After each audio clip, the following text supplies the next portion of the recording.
kick off as soon as we get our submitter here. And I see Yasmine is coming online now.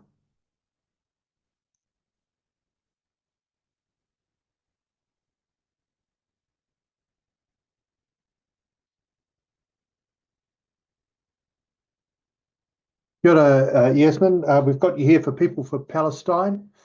It's great to have you here submitting for this subcommittee of the Justice Select Committee. We've set aside 10 minutes for you, so without further ado, I'll hand straight over to you. Kia ora. Tēnā koe to the chair, tēnā koutou katoa to the committee. Nā mihi nui ki a koutou, thank you for your time today. My name is Chloe Lundy Hodge, and with me today is Yasmine Serhan. We are here today representing People for Palestine, a group of organisers and advocates across the motu who are focused on educating the people of Aotearoa on the cause for Palestinian liberation from the racist and violent ideology of Zionism. We recognise that peaceful, powerful resistance to injustice and ongoing colonialism is our necessary duty. And so today we submit in opposition to the Treaty Principles Bill in solidarity with tangata whenua and tangata Tiriti. We also want to formally acknowledge and tautoko the submission of our Justice for Palestine whānau. He hono tangata e kore e motu, ka pā he taura waka e motu. We affirm that Māori did not cede sovereignty at the signing of Te Tiriti. Therefore, People for Palestine stands against any questioning of or any changes being made to Te Tiriti without the consultation and consent of Māori. We are especially concerned when those changes are being done in the name of so-called equality, but are really actually running cover for the removal of the protections that Te Tiriti provides for the resources of our whenua and waters. We stand for the protection of ki uta ki tai, which Te Tiriti o Waitangi leads us in. Assalamu alaikum, tēnā koutou katoa. Today I will share my story as a Palestinian living in Aotearoa and the intertwined aspirations Māori and the Palestinian people have for tino rangatiratanga and mana motuhake. During the Nakba in 1948, my family were ethnically cleansed from their homeland and forcibly displaced by Zionist paramilitaries so they could bring in European settlers to form the State of Israel. Just like here in Aotearoa, the British and other imperialist states facilitated and funded this colonial violence through non-consulted declarations, extreme breaches of international law, and endless financial aid for warfare. You will know that this extreme colonial violence is still occurring today, and we are now in month 16 of the live stream genocide ongoing on my people by the State of Israel. My family has not yet been granted the right to return, and I have never been able to touch the soil of my homeland. Palestinians have paid the ultimate price of colonial governments making declarations in our name without any legitimate form of consultation or concern for our human rights. As proud tangata Tiriti here in Aotearoa, we refuse to let these wrongs be replicated on the Indigenous peoples of this whenua. I carry the painful history with me and of my people with me today because I see the connections between the racist ideology of Zionism and the racist and harmful intentions of the Treaty Principles Bill. The main cheerleader of the bill is a Zionist sympathizer and a genocide denier who has connections to far-right networks and organizations that fund and provide social cover for Israel's decades of human rights abuses. We as a group can see that this bill is yet another endeavour by this colonial coalition to create their own whitewash definition of equity and to force assimilation on Māori and erase their Indigenous identity, just as Zionists have tried to do to us, the Palestinian people. But we know as Indigenous peoples that our power is in our mutual solidarity, collective memory, and our understanding of colonisation, and we will never give up fighting for what is ours and what belongs to Indigenous peoples. Today, I also want to touch on our protection to have the religious and spiritual freedom to practice Islam in Aotearoa, which Te Tiriti provides the framework and example for. Of course, I'm speaking to Article 4 of Te Tiriti, Wairuatanga. A lot of the disingenuous conversation about this bill is equity.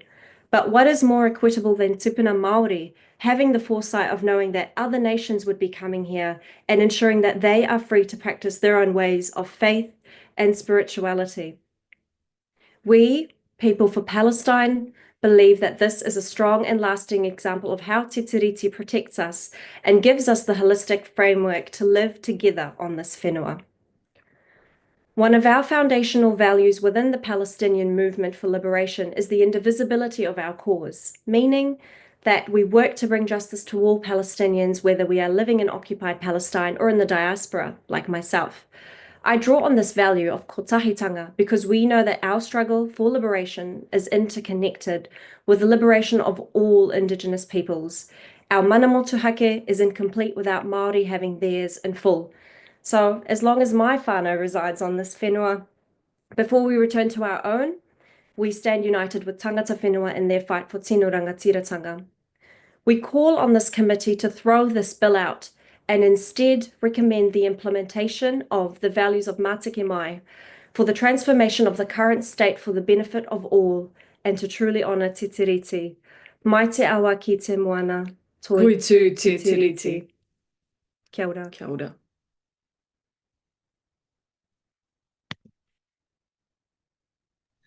Kia ora, thank you for that. I see Steve Abel has a question. But, Kia ora, thank you both very much, and thank you for sharing the your lived experience of being Palestinians fighting for justice in your land.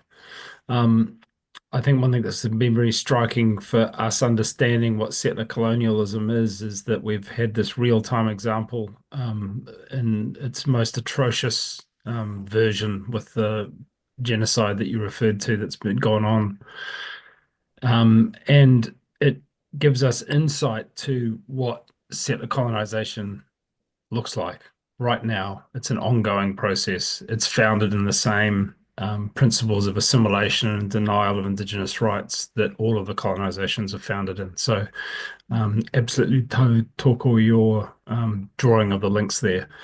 And I just want to say, imagine had those who wish to set up a state of Israel, imagine had they actually started with a conversation with the Indigenous people of Palestine and considered a treaty of agreement rather than a declaration of terra nullius via in the Balfour Declaration. Imagine had they said, let's go and have a conversation with the Indigenous people of Palestine about whether there's a place for those escaping the horrors of Europe in the 40s, but also before then, the Jews that were persecuted and had atrocities committed against them by Europeans. Imagine if that had happened instead of what we saw over the last many decades since the Nakba. Aye. Kia ora. And we believe that actually the Select Committee have a real opportunity to push for that to happen here, for us to have genuine meetings with Māori, to have genuine consideration of all human rights in this, and not acting on behalf of a group without their consent. Kia ora. Kia ora. Kia ora. Thank you, Chloe and Yasmine, for your submission. It's really appreciated. Thank you for your written submission as well. Kia ora. Kia ora. Free Palestine. Members, we're just waiting for the next submitter to come online. So just,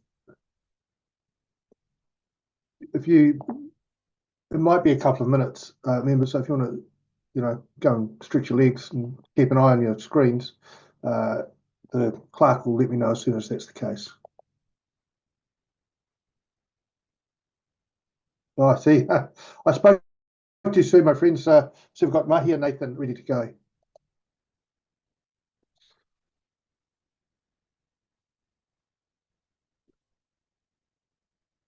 All right. Kia ora, Maahia. Thanks for coming here today. We've got you for 5 minutes to submit on the principles of the Treaty of Waitangi Bill. In the interest of time, I'll hand straight over to you. Kia ora. Ai, tēnā koe, tēnā rā tātou katoa. Me tuku atau taku whakapapa ki a koutou, Maahia Nathan taku ingoa, e uri au no Te Aupauri. ko aku tupuna e haina i te tiriti, ko plana i ngauruhe e te tai, me wiki tai timu, nā reire,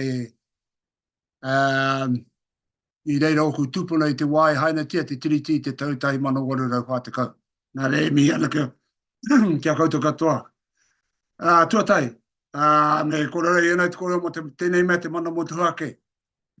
I raro i te tiriti, ki hai wa mātou tupuna, i te wai haina rātou i te tiri, ki hai i tuku, i tō rātou mana motuhake, ki hai i tuku, i tō rātou tino rangatiratanga. Ki raro i te Krauna, ki raro i Queenie Victoria, akoa ki raro i Awai. E pupuri me taku whakapae, e mānau, e pupuri tonu ana mātou tiwi Māori i te mana motuhake o tēnei whenua mātua o te aroa. Nā koia tēra ko te tai o ngā mea tuatai, tuarua, o ku tupuna i haina i te tiriti, i haina i ngā kupu.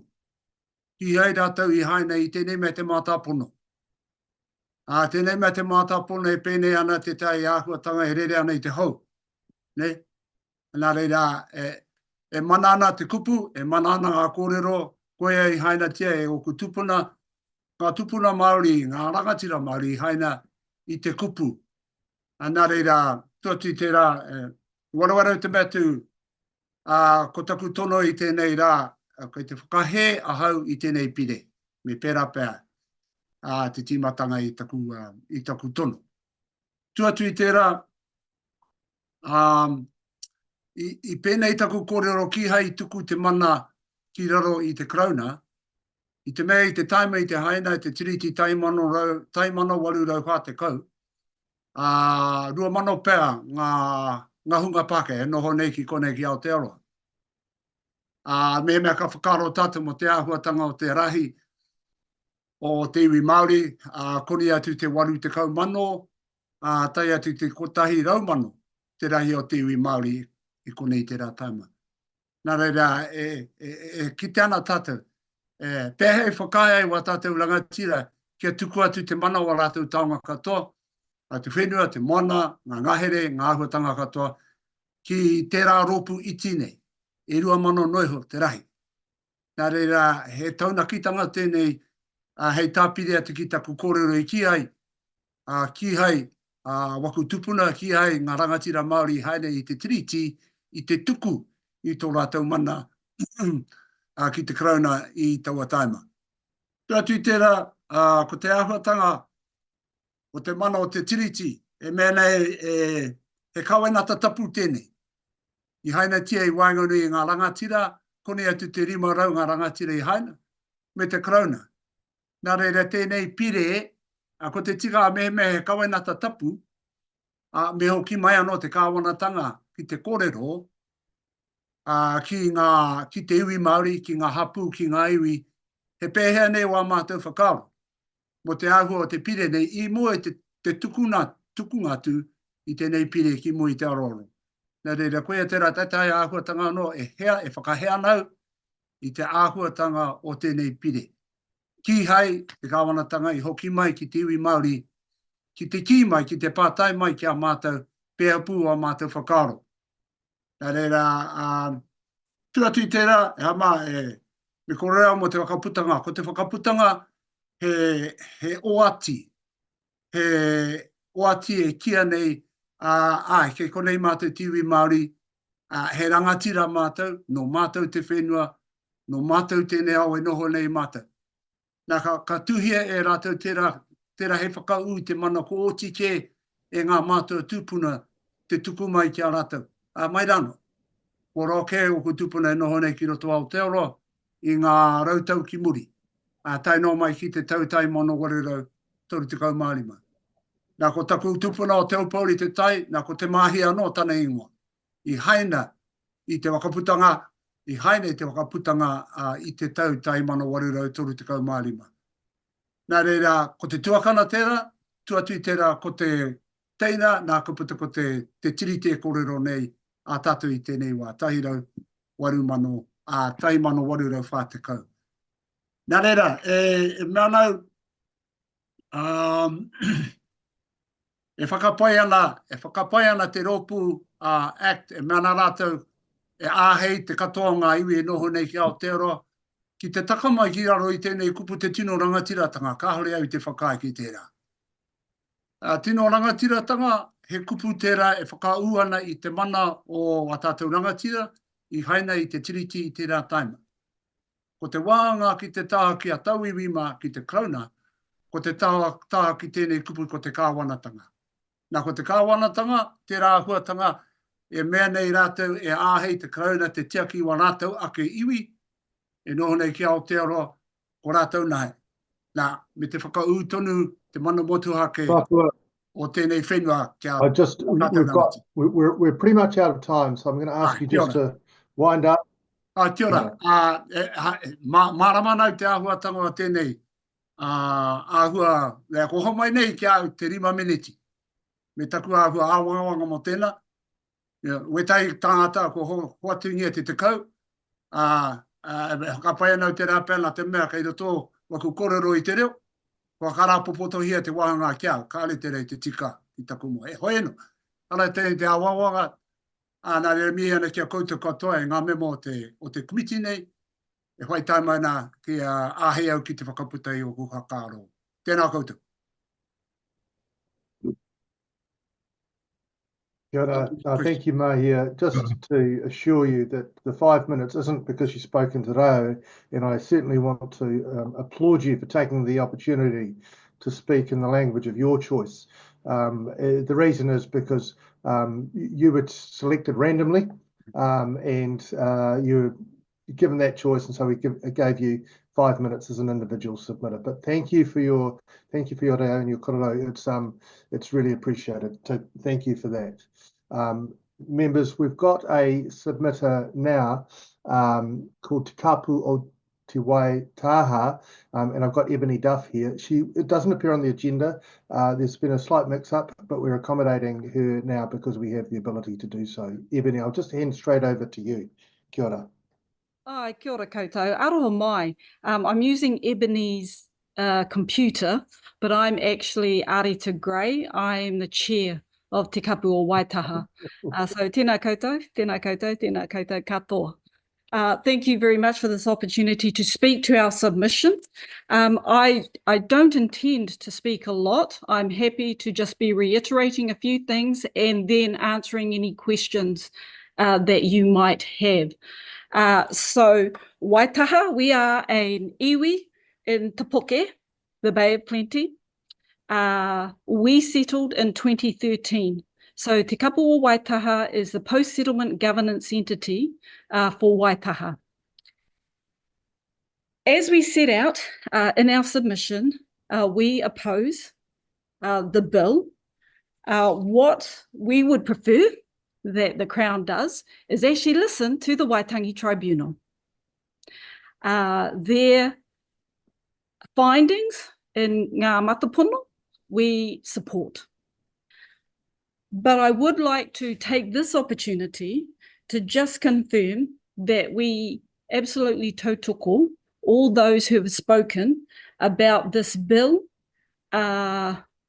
invoking significant constitutional change without consultation with its partner, Māori. Secondly, I'd like to reiterate that the principles of the bill do not reflect in any way the intent or the words in Te Tiriti. So for us, I'm going to go so far as to say it is an abomination, but worse, it's taking me back to 1877. So I'm sure you are all aware of the Wiparata and Bishop of Wellington case, where Justice Prendergast basically stated that the treaty was a nullity because the process that has been undertaken for this bill has completely disregarded the Māori as partner and is seeking to make unilateral changes to Te Tiriti. The third point I want to make is that the second principle is disingenuous by supposedly granting Māori the right to have different rights through our treaty settlements, because our treaty settlements were never meant to supersede Te Tiriti. Our treaty settlements are supposed to be complementary to the articles of Te Tiriti. So that is why in our submission, we absolutely oppose this bill and seek that it is actually abandoned. That's all I need to say, I think, because I'm succinct. And I'd just like to open it up to any questions that you might have. Kia ora, thank you very much for that. You'll appreciate you're reiterating a submission that we've heard from a number of different submitters over the past few days. I see Steve Abel has a question, so we'll go to him. Kia ora, thank you, Mr. Chair, and thank you for your submission. Thank you very much. I wonder if you could talk about whether you think the principles, as are currently understood, partnership and participation and protection and redress and so forth, are a useful step in our full embodiment of tino rangatiratanga as is guaranteed in the treaty. The existing principles, I mean, I don't mean the attempt to abrogate them and nullify tino rangatiratanga as the current bill does. Yeah, so you're talking about partnership, good faith, active protection. Yes. They are certainly a step on the way to our partnership. But again, those principles have been the result of many years of cases before the courts, and they're an attempt by our Court of Appeal to try and reconcile, I guess, the English and the te reo versions of Te Tiriti. So that's why I say they're a good step. A compromise, but a good step. Exactly. And so from our point of view, as the tribunal sets out in their recommendations, there actually has to be a conversation between Māori and the Crown as to what the principles should actually be and how we will move forward in the future. That's my view anyway. Yeah. Thank you. Kia ora, I see Hana Rafiti Mike Clark has a question. Kia ora, thank you, Mr. Chair. Tira tēnā rā koe. Thank you for your submission. I just wanted to kind of extend on the fact that when your kōrero about treaty settlements were after the fact of what had happened to us, and some of the submitters that have had the opportunity to talk have said that was something, treaty settlements are almost like a favour or a privilege to have, yet we didn't actually ask. So yeah, maybe a little bit hard to articulate that question, but can you just elaborate a little bit more how the treaty settlements were after the fact of raupatu happening to us? It wasn't like it was in the treaty. Oh, kia ora, Hana.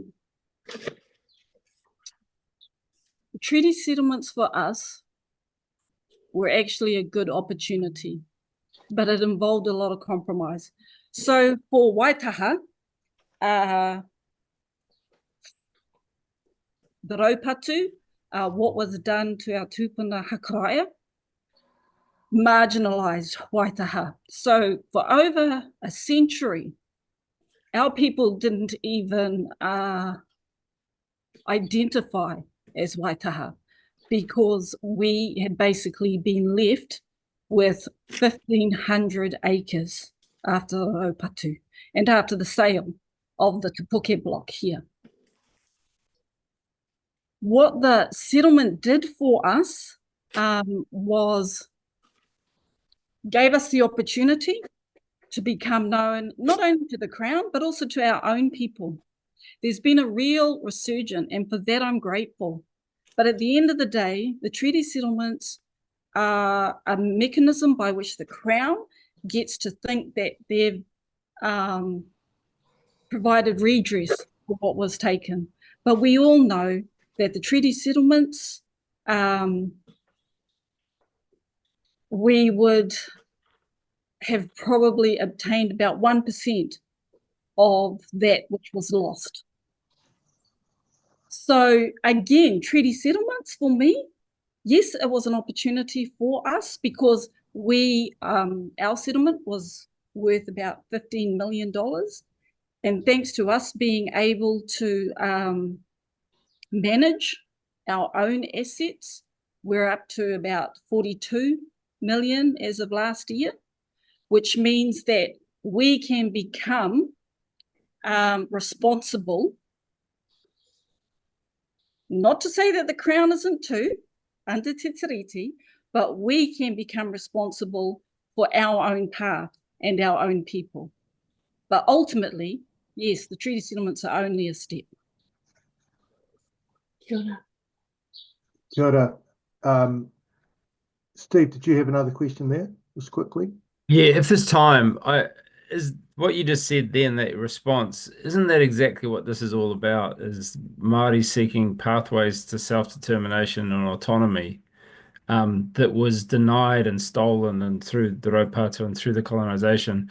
And isn't it so surprising that people don't want to see that autonomy and that self-determination?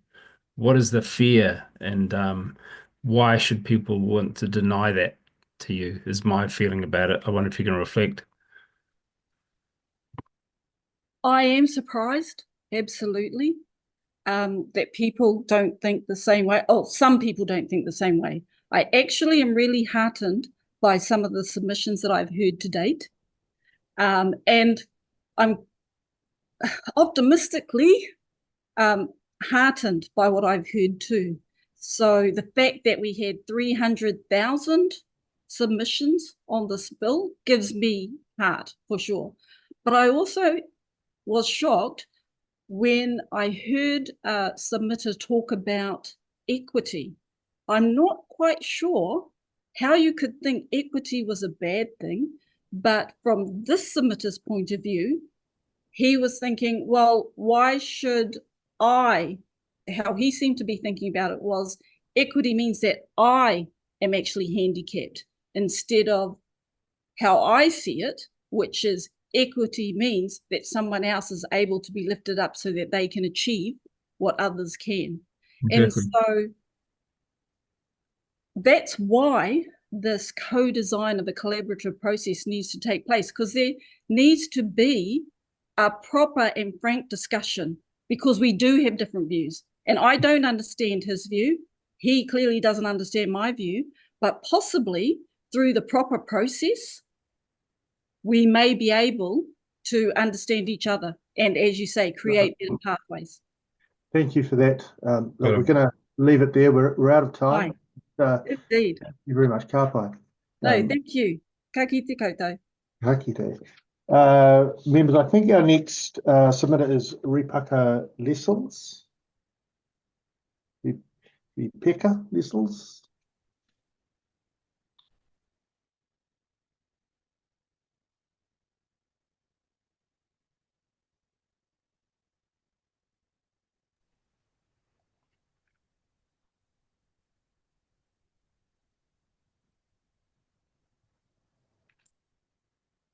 Kia ora, Ripeka. Welcome to this subcommittee of the Justice Select Committee. We've set aside 10 minutes for your submission. In the interest of time, I'll hand straight over to you. Kia ora. Kia ora wāti kia koe te ranatira nau nei rā tēnei rōpū ai whakahaere tēnei rani. Tēnei rā te mihi atu rā kia koutou katoa noho mai nā e te huna, mātakitaki e te huna whakarongo I tēnei rani. I am of Ngāi Tūhoe Ngāti Awa, Te Arawa and Ngāti Tūwhare Toa descent. I grew up listening to my mother's stories of being traumatized by teachers beating her for speaking the only language she knew as a child, Te Reo Māori. I'm grateful that the system did not beat it entirely out of her, and that might be because, in her words, I panaia hau I te tau tuawhitu. She was sacked at standard 5. I'm grateful that her parents and her home life nurtured Te Reo Māori with all its customs and rituals in all other fabrics of her community. I'm grateful that my parents raised me to speak Te Reo Māori also. I'm choosing to speak in English to you today so that there is no ambiguity in what I have to say. I've asked myself over the time that this bill was given oxygen, how did we get here? And why am I having such an allergic reaction to this bill? As outlined in my submission, some of my thoughts are expressed succinctly as I've been able to make them, but really all culminating in my belief that the author of this bill thinks that his ancestors and my ancestors didn't really know what they were doing, and they got it wrong 185 years ago. I think not. I believe he fails to realise a simple fact about the Treaty of Waitangi. Yep, it was a partnership. And although the word partner is not actually written in the Treaty of Waitangi, the reality of it is, how can you have a contractual agreement with someone and expect that you would not need to partner with them to fulfill that agreement? Such a ridiculous assertion. The principle one in this particular bill is about giving the government power to govern and to make laws and ultimately to maintain democracy. While democracy is not a new concept, it continually undermines the minority. He who has the numbers has the power. As I grew up, I came to understand that I was the minority. So we will be forever outnumbered until possibly my great-great-great-grandchildren are here. Principle 2, we were guaranteed tino rangatiratanga over our taonga, which includes the right to self-determination and protection. What I believe this bill does is it reduces the original intent of the guarantee to a treaty settlement. Had current and successive governments honoured their obligations and responsibilities to the Treaty of Waitangi, we may not have treaty settlements today. I believe that irrespective of whether hapu or iwi have settled or not, they are still guaranteed tino rangatiratanga over their taonga. I reiterate that the proposed principles eliminates any recognition of Māori as tangata whenua, iwi taketake, focusing instead on individual rights for all New Zealanders. I believe that this ignores the historical context and the recent understandings which tell us that Māori have sovereignty over their land, resources and their taonga, which they did not cede. When I think of how my tipuna demonstrated their tino rangatiratanga, their mana motuhake tanga, I think of my great-great-grandmother Te Raiwhara, alongside several other tūhoi kuia who were sent to Mount Eden prison for exercising their right to their tino rangatiratanga by pulling out the Pākehā surveyor pegs on their land in the Ruatoki. I remember my great-great-grandfather Tamarau Waiari, who repeatedly wrote to the land commissioning agent of the day to return his land that was incorrectly confiscated, and being told that he must prove continual occupation on that land. He did that, but still the land was not returned. Every Māori that I know has a story similar to this, that tells about how our people practiced or tried to practice their tino rangatiratanga. The third principle, everyone is equal before the law and is entitled to equal protection and equal benefit of the law without discrimination. You know, in 2025, I don't even know what that means, and I'm an educator. But the principle assumes that everyone is equal and alike, should be treated alike in all aspects. However, equal treatment does not mean or ensure equal outcomes, as highlighted by the Human Rights Commission, who said, formal equality is not equal treatment before the law. It reflects the Aristotelian notion that to ensure consistent treatment, like should be treated alike. However, equal treatment does not always ensure equal outcomes. Because past or ongoing discrimination can mean that equal treatment simply reinforces existing inequalities. To achieve substantive equality, that is equality of outcomes, some groups will need to be treated differently. It follows that not all different treatment will be considered discrimination. Now, wouldn't it be lovely if we were all equal under the law? No more profiling of Māori children walking down the street. No more discrimination by virtue of association. No rejected rental properties because you're brown. But sadly, we are. And I am one of those Māori that happen to have a Pākehā name, Ripeka Lessels. When booking accommodation online, no one suspects I am Māori until I arrive to pick up the key.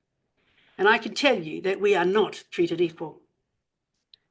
Māori are more likely to be incarcerated or sent to the Privileges Committee for menial things than non-Māori, as in the case of Tākuta, Ferris and Hana, and the Haka, and then David Seymour driving up the Parliament steps on a Land Rover. Discrimination, unequal. According to the Stats New Zealand, we have over 140,000 children that live with material hardship and over 60,000 that live in serious material hardship. And tamariki Māori feature high on these statistics. And I believe that this means Māori have to stand on their tippy toes to even reach the bottom rung of the equality ladder. This bill does not allow equity as a means to ensure equal outcomes. I do not support the principle of the Treaty Waitangi Bill, as it is not a fair representation of the intent of the Treaty of Waitangi. A core intention of the Treaty of Waitangi was to protect Māori rights, including land ownership, including resources, taonga, as well as the right to exercise self-determination. The rights of Māori tangata whenua iwi take are a part of our identity, our culture, and our way of life. Removing or limiting these rights disrespects this intrinsic connection we have to the land and undermines our ability as Māori to care for and to protect our taonga in accordance with our custom and practices. And this bill undermines that protective role. Kia ora rawatsu. Kia ora, thank you for that. Members, we've got a little bit of time left if someone has a question. No, look, that's fine. Oh, no, I see Rema Narklay's got a question. We'll go to her. Kia ora whaia. Look, thank you for sharing some of that history.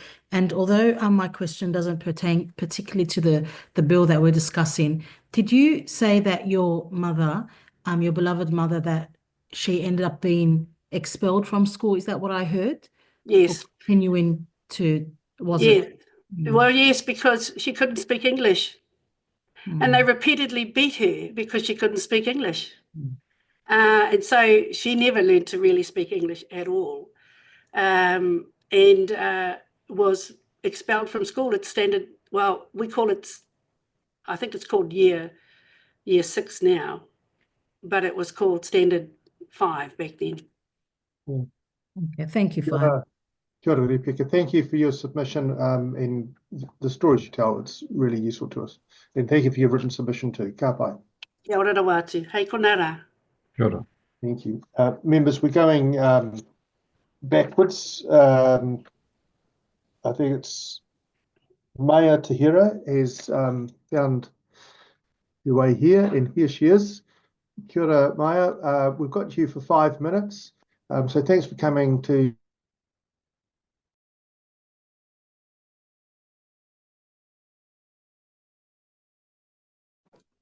Kia ora. Kia ora. Kia ora, you cut out for a bit, Duncan. The Treaty Principles Bill. I'll hand. Kia ora, can you hear me?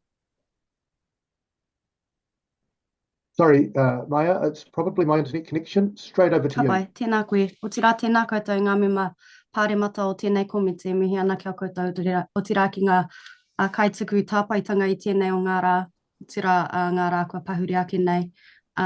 Ko Maia Te Hira tōku ingoa he roia Māori ahau e mahi ana ai roto I ngā mahi take tiriti o tira ngā mahi o te ao ture. E whakahe marika ana hau ki tēnei pire. Whakahe pautikaha ana hau ki tēnei pire. I vehemently oppose this bill and I adopt and support the many brilliant submissions that others with the same position have made to this select committee. My submission has been taken as read, but I'd just like to emphasise a couple of points that I did make in my submission. The first is that this bill is, for many of us who grew up with an advanced education on Te Tiriti o Waitangi and its matters, it feels like a personal attack. And I say that not just in terms of my current working life, but also because my children and I descend from at least 4 signatories to Te Tiriti o Waitangi. Through me, my children descend from Te Huhu and Pāpāhia, as well as William Hobson, and through their father, they descend from Pōmari. And so for that reason alone, I think it's disingenuous, I think it's disrespectful, and I think it's disgraceful, in fact, that a minor party is able to conduct such harm inflicted upon those of us who have a very intimate relationship with Te Tiriti o Waitangi. And I would like to raise that in other jurisdictions, such a reality I don't think would ever happen. It would be very odd in somewhere like the UK for a minor party to get away with making amendments or altering the Magna Carta. A similar thing would be very, very odd, in fact unacceptable, in a country like the United States for a minor party to get away with treating the constitution of that country in such a way. And so I am baffled as to why the ACT Party has been allowed to progress with the proposals to alter Te Tiriti o Waitangi the way that it has. And for many Māori and non-Māori, I think that this feels like an abusive process for us to be held at ransom here in the Select Committee and to be forced to participate in a conversation about Te Tiriti o Waitangi that has not, as the Waitangi Tribunal found in the Ngā Tāpono report, at all been effective of an appropriate process. And I also think that for us to be here today it's quite embarrassing. I think it's not something that I wish I was doing today, but I understand that we are being forced to participate in this process because we are left to defend ourselves against, as I said earlier, what feels like a personal attack. And so that's where I'm coming from today. I didn't want to get into any of the legalese because I feel as though many of the submissions that the Select Committee has already heard have done a wonderful job at giving you the legal analysis of this entire process as well as the bill. And so those are the points that I wanted to highlight.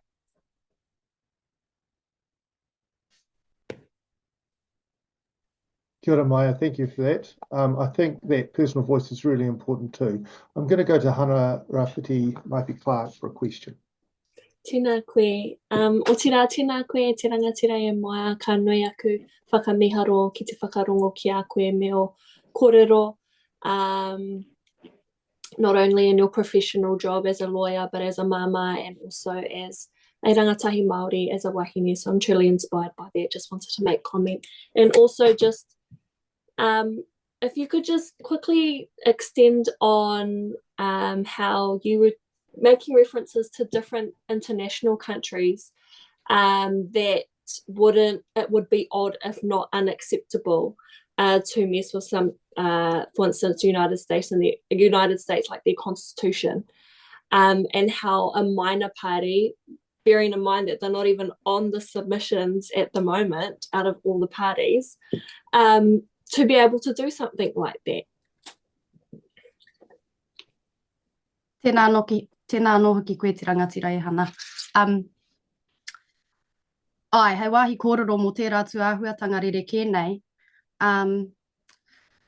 I think that te tiriti o Waitangi, as you've already heard throughout this process, is tapu. And I don't want to, give our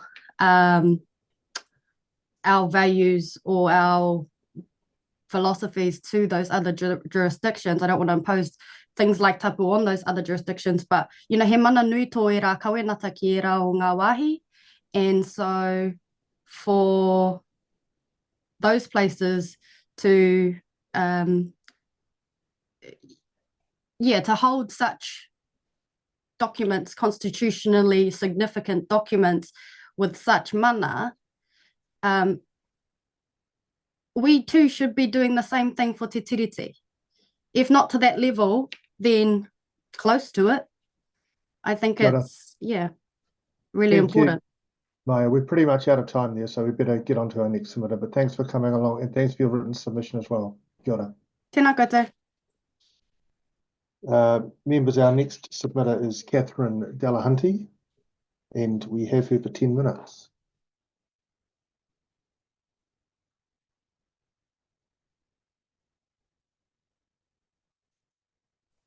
Kia ora, Catherine, I can see you there. Welcome to the Justice Select Committee, or the subcommittee thereof.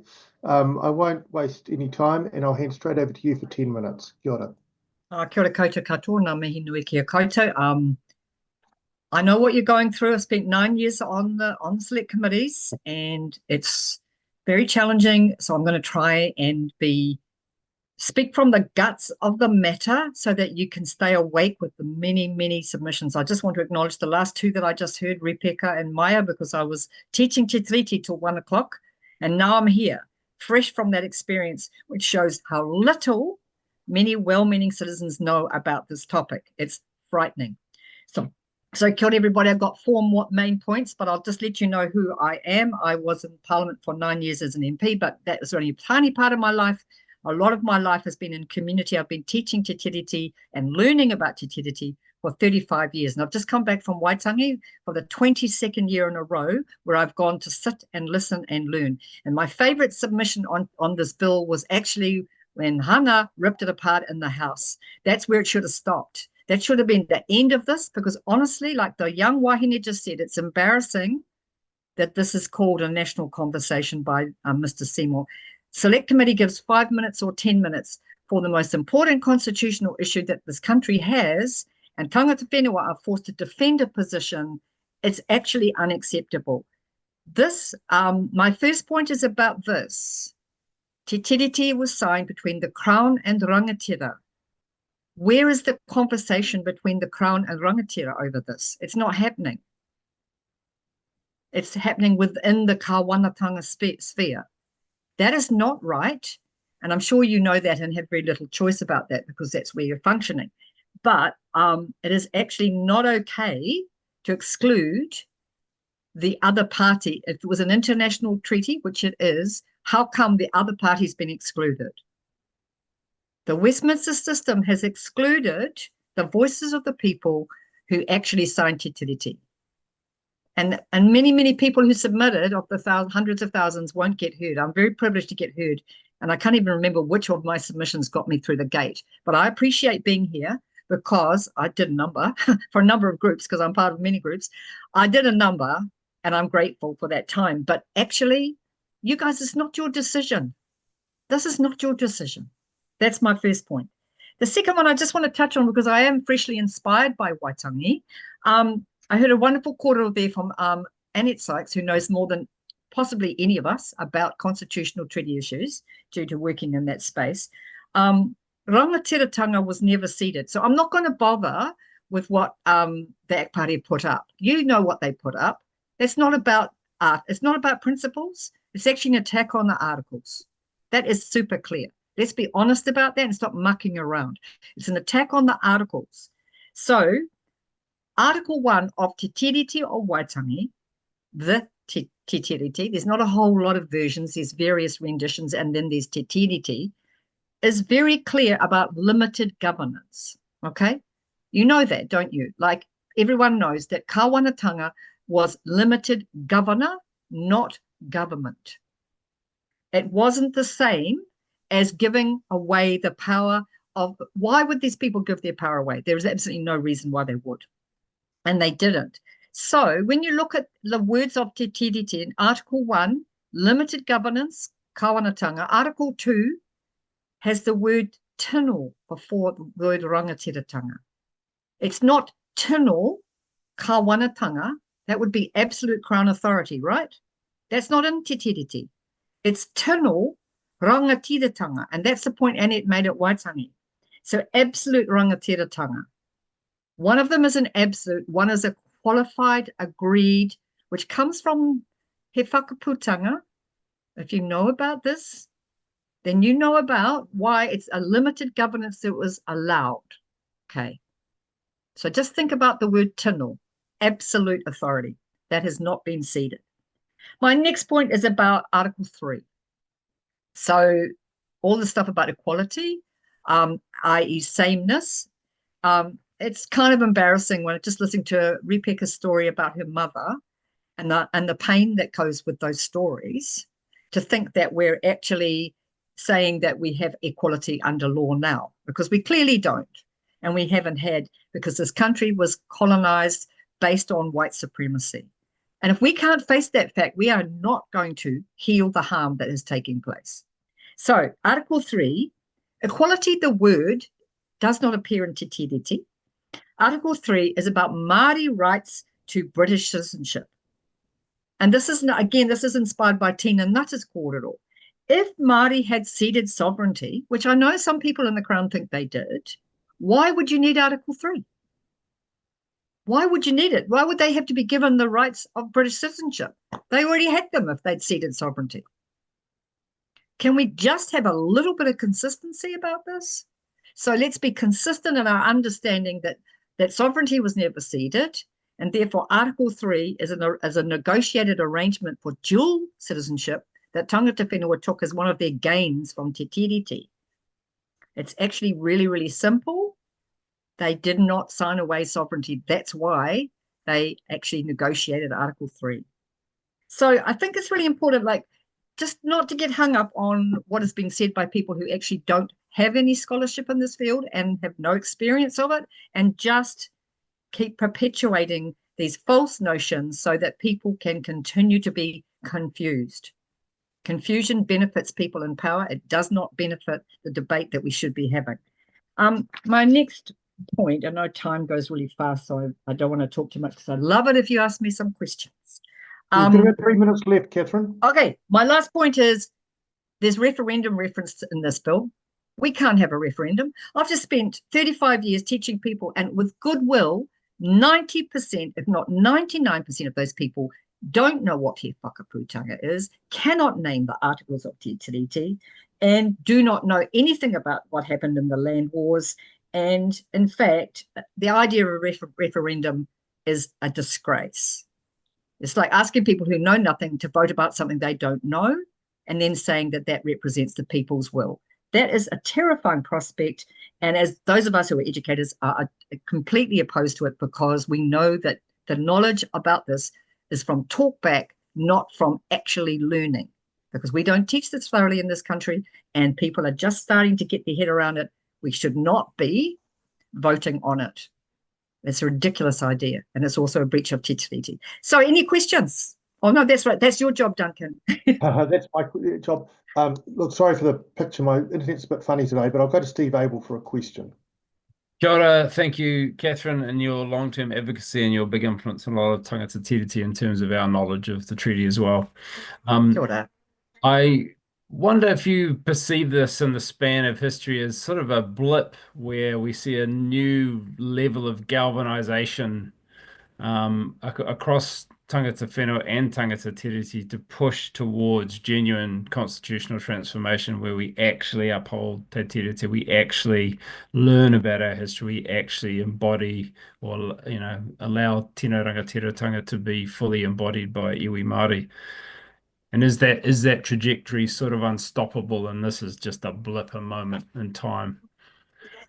Yeah, great pata. I actually think it's unstoppable, but that does not mean there are going to be problems along the way because this is a backlash situation. It's a fear-based backlash which is being manipulated. I don't think it's stoppable because I think the tangata whenua, not just here, but all over the planet, the indigenous people of this planet are unstoppable and they offer so much to us, particularly for survival of the planet. So I'm really, really grateful that I feel it's unstoppable, but I'm really, really ashamed that we're having this debate, so-called, because I think it is just a step backwards into feeding on ignorance and fear and people's privilege that they don't want to share. So I agree with you. We're moving. I went on the hikoi. I've never seen so many Pākehās. I went on the hikoi in 2005 and there were so many more Pākehā and non-Māori, tangata tiriti, tauiwi, whatever words. So yeah, we're moving. We will not be stopped by this bill or any of the other bills that are attacking te tiriti right now. There are many other bills that do that right now, not just this one. Kia ora. Kia ora. Kia ora. Thank you, Catherine. And look, I think we'll leave it there, but thank you for taking the time to make a submission. Thank you for your written submission as well. Members, our next... Kia ora. Okay. Our next submitter is Robert Hamlin. We have Robert for 5 minutes.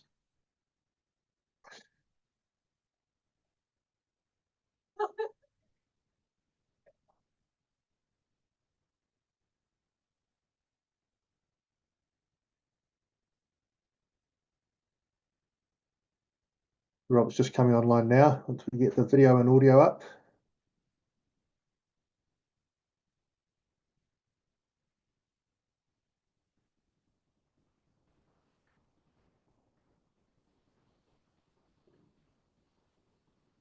Can you hear me?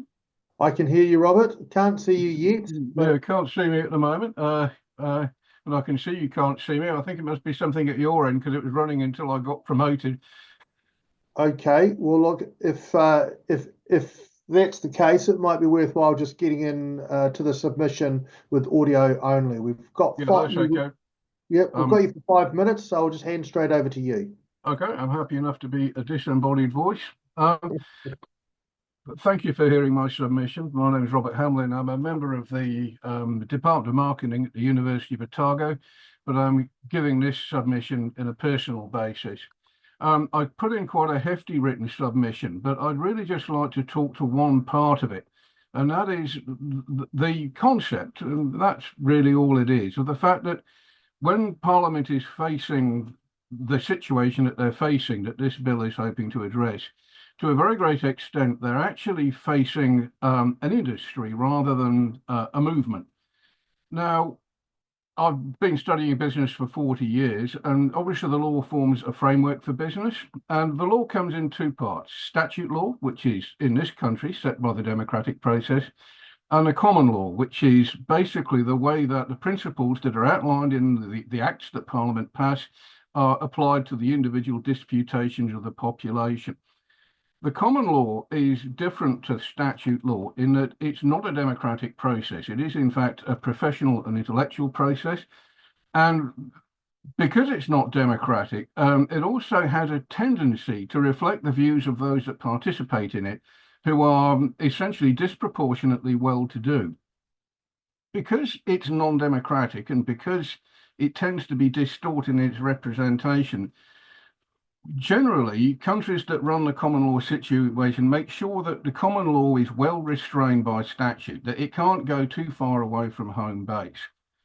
Where statute fails to do that, the results can be really quite unfortunate. And probably the best example of that is what's known as the law of torts in the United States, Now, anybody who's worked with tort in the United States, and I've had that disprivilege, would be pretty much unanimous in that the law of torts in the United States in no way serves the general population of the United States. It has a Robin Hood pass line that it is giving common people access to justice, but it is an industry, and it's a big industry, and it's funded by capital out of Wall Street that employs thousands of lawyers, and effectively the overall effect of the American tort industry is to take money from the general population and hand it to the capitalists of Wall Street. That's basically the way it works. Generally, in other jurisdictions, that hasn't happened. But when the principles of the Treaty of Waitangi Act was passed in 1975, the situation for a breakout of the common law was basically established. And the requirements of the treaty essentially ask the common law to do what it's not designed to do and shouldn't do, and that is establish principles on its own. The common law interprets principles and applies them, so it shouldn't and generally doesn't create them. Because it's been kind of released from the bonds of statute, the Tiriti tort industry has become, like tort in the United States, an industry. It employs a lot of people. It has a lot of capital deployed into it, not least by the state. 2/3 of all civil legal aid in 2023 was directed to Tiriti tort. It is an industry, basically a business. In a lot of respects, it's very similar to the US commercial tort. It wishes to grow, it wishes to return resources to the people who are funding it, and it also wishes to make sure that nothing interferes with it. Now, the problem with American tort is that the American government can't stop American tort because the Constitution stops it. In this country, we do have the opportunity to put this industry back in its box where I believe it belongs by passing this act. If you don't, the potential exists for the Tiriti tort industry in this country, like its American counterpart, to completely move beyond Parliament's control. So if we, and the last three submissions have been very informative in their desire to promote Tiriti to some form of immutable constitutional statute. If that happens, and the most likely form of that is the Supreme Court. Robert, just letting you know you've got about 30 seconds left. Yeah, matters move beyond your control. There is only one other country that runs its affairs according to an immutable sacralized statute that Parliament cannot alter. And that country is the Islamic Republic of Iran. Now, if you wish to be like Iran, then don't pass this act. If you would prefer to maintain the status quo, then do. But the choice is yours. Kia ora, thank you very much for that, Robert, and enjoyed the medieval history in your written submission as well. So thanks for mentioning King Alfred. Not many people do. But look, thanks for your submission, and thanks for the time you spent with us here today. Kia ora. Members, we now have the Tuhourangi Tribal Authority, and I see we've got Te Maira Urahe. Kia ora, welcome to the Select Committee. We've got you for 10 minutes. In the interest of time, I'll hand it straight over to you. Kia ora.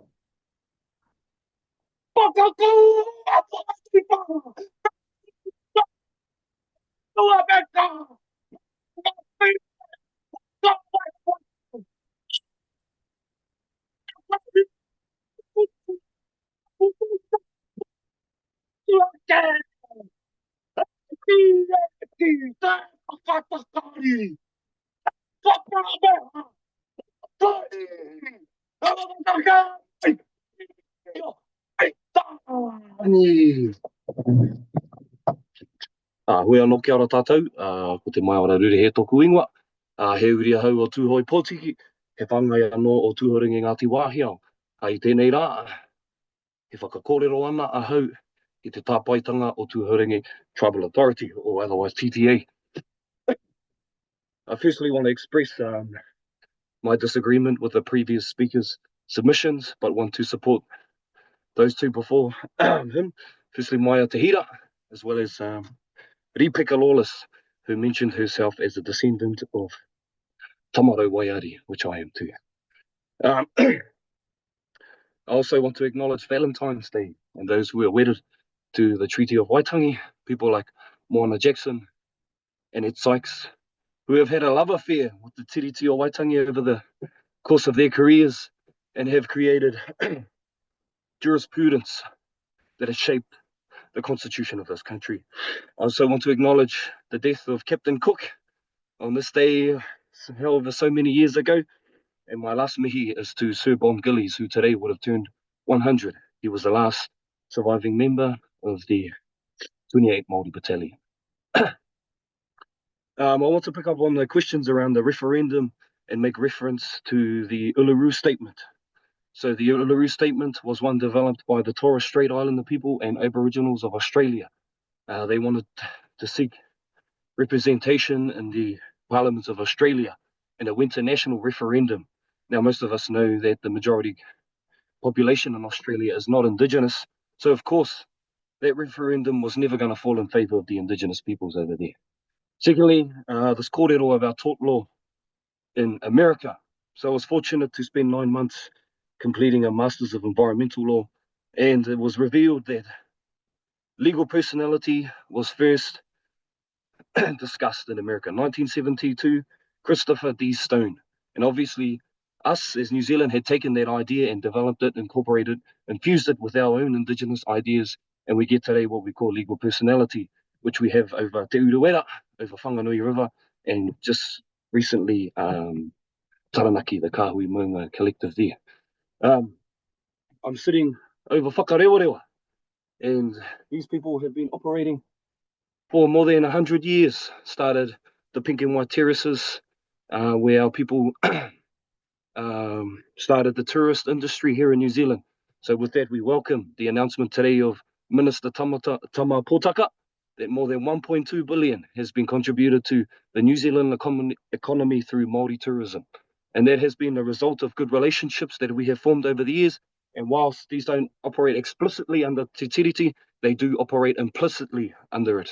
So our people have been able to host sovereigns from other nations. We had the Duke of Cornwall and York here back in 1901.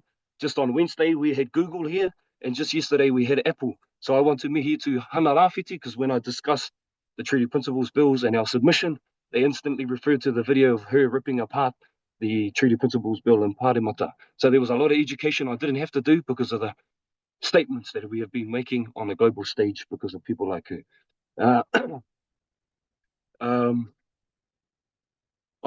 This bill is reminiscent of Wee Parata v. the Bishop of Wellington, which was a case in 1877, and the judge presiding there was Judge Prendergast.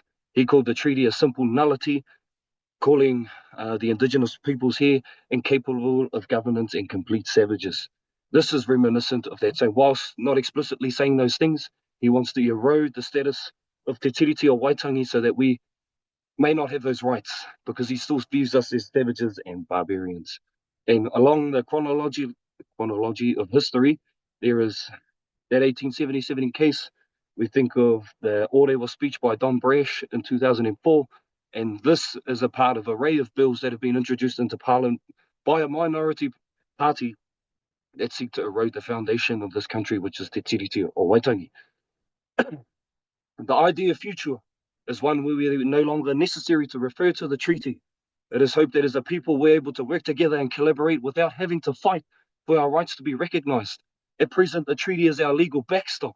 So if people aren't willing to collaborate, we refer to our legal rights that allow you to be here. And because we have rights that predate not only Te Tiriti, but predate He Whakaputanga. And since the arrival of Captain Cook, there's been erosion of those rights ever since. And so that's why I mentioned we wanted to acknowledge the death of Captain Cook today.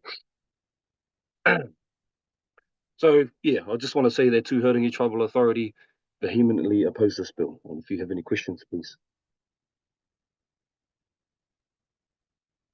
Sorry, Dr. Webb, you're on mute. Thanks, baby. You should be cheering. Kia ora, thank you for that submission. I see Steve Abel has a question, so we'll go to him. Kia ora, thank you very much. I wanted to pick up on the point you made about the implicit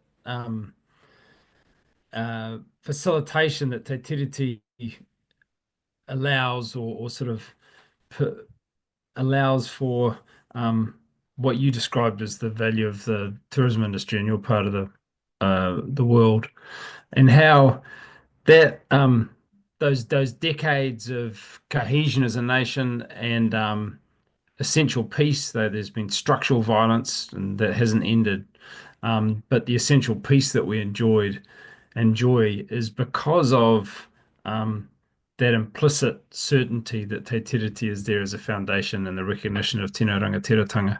And in nations where that doesn't exist, the kind of marginalisation of Indigenous people is far worse, and the general cohesion of the nation is far worse.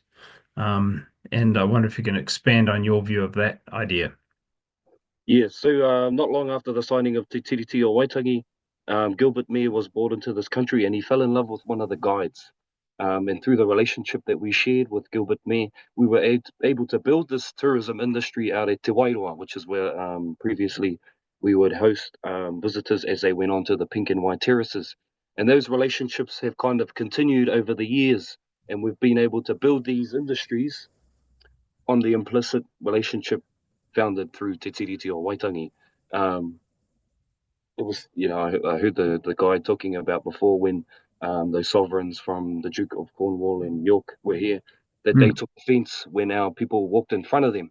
But, you got to recognise when you step into our territory, you're speaking to a sovereign. So it's a sovereign to sovereign. It's a mana to mana thing that our tupuna were able to do with these people. That's why I mentioned Apple and Google, because these are the big American corporations that realise the value in working with tangata whenua to build and develop their products.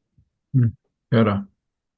Kia ora, thank you for that. Look, I think we'll leave the submission there, but thank you for your contribution, and thanks for your written submission, which we have as well. So, ka pai. Members, our next submitter is Atarangi Whiu. See, Atarangi is coming on now.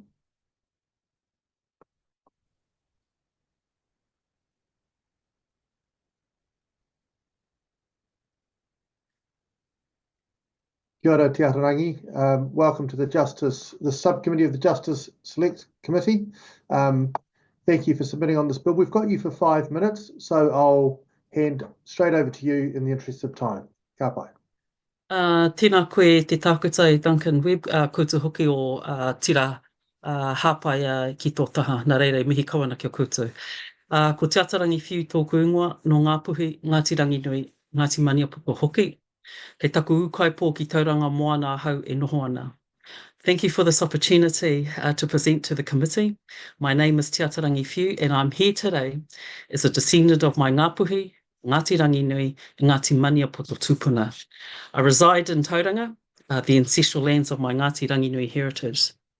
Ko tahi atu ki te kaupapa, straight to the kaupapa. You should all be familiar with my submission, and as such, I reiterate the following.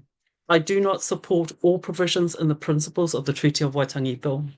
In particular, its purpose to rewrite the principles which have been interpreted and implied in law for many decades, and the principles, civil government, rights of hapu and iwi Māori, and right to equity, which in plain English language are mutually contradictory.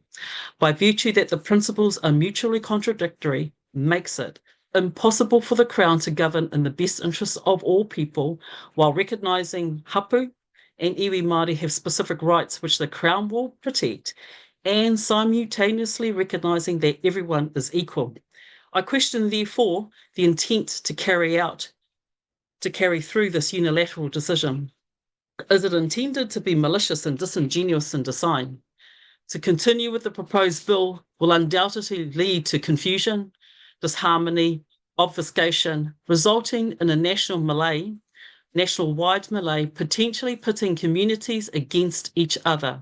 Hapu and iwi Māori will suffer, thereby regressing Māori further into deprivation and poverty. This is not an Aotearoa that I want for my four mokopuna and my unborn uri. I want an Aotearoa where my mokopuna are not deprived of the ability to thrive, realise their potential with confidence in their own identity.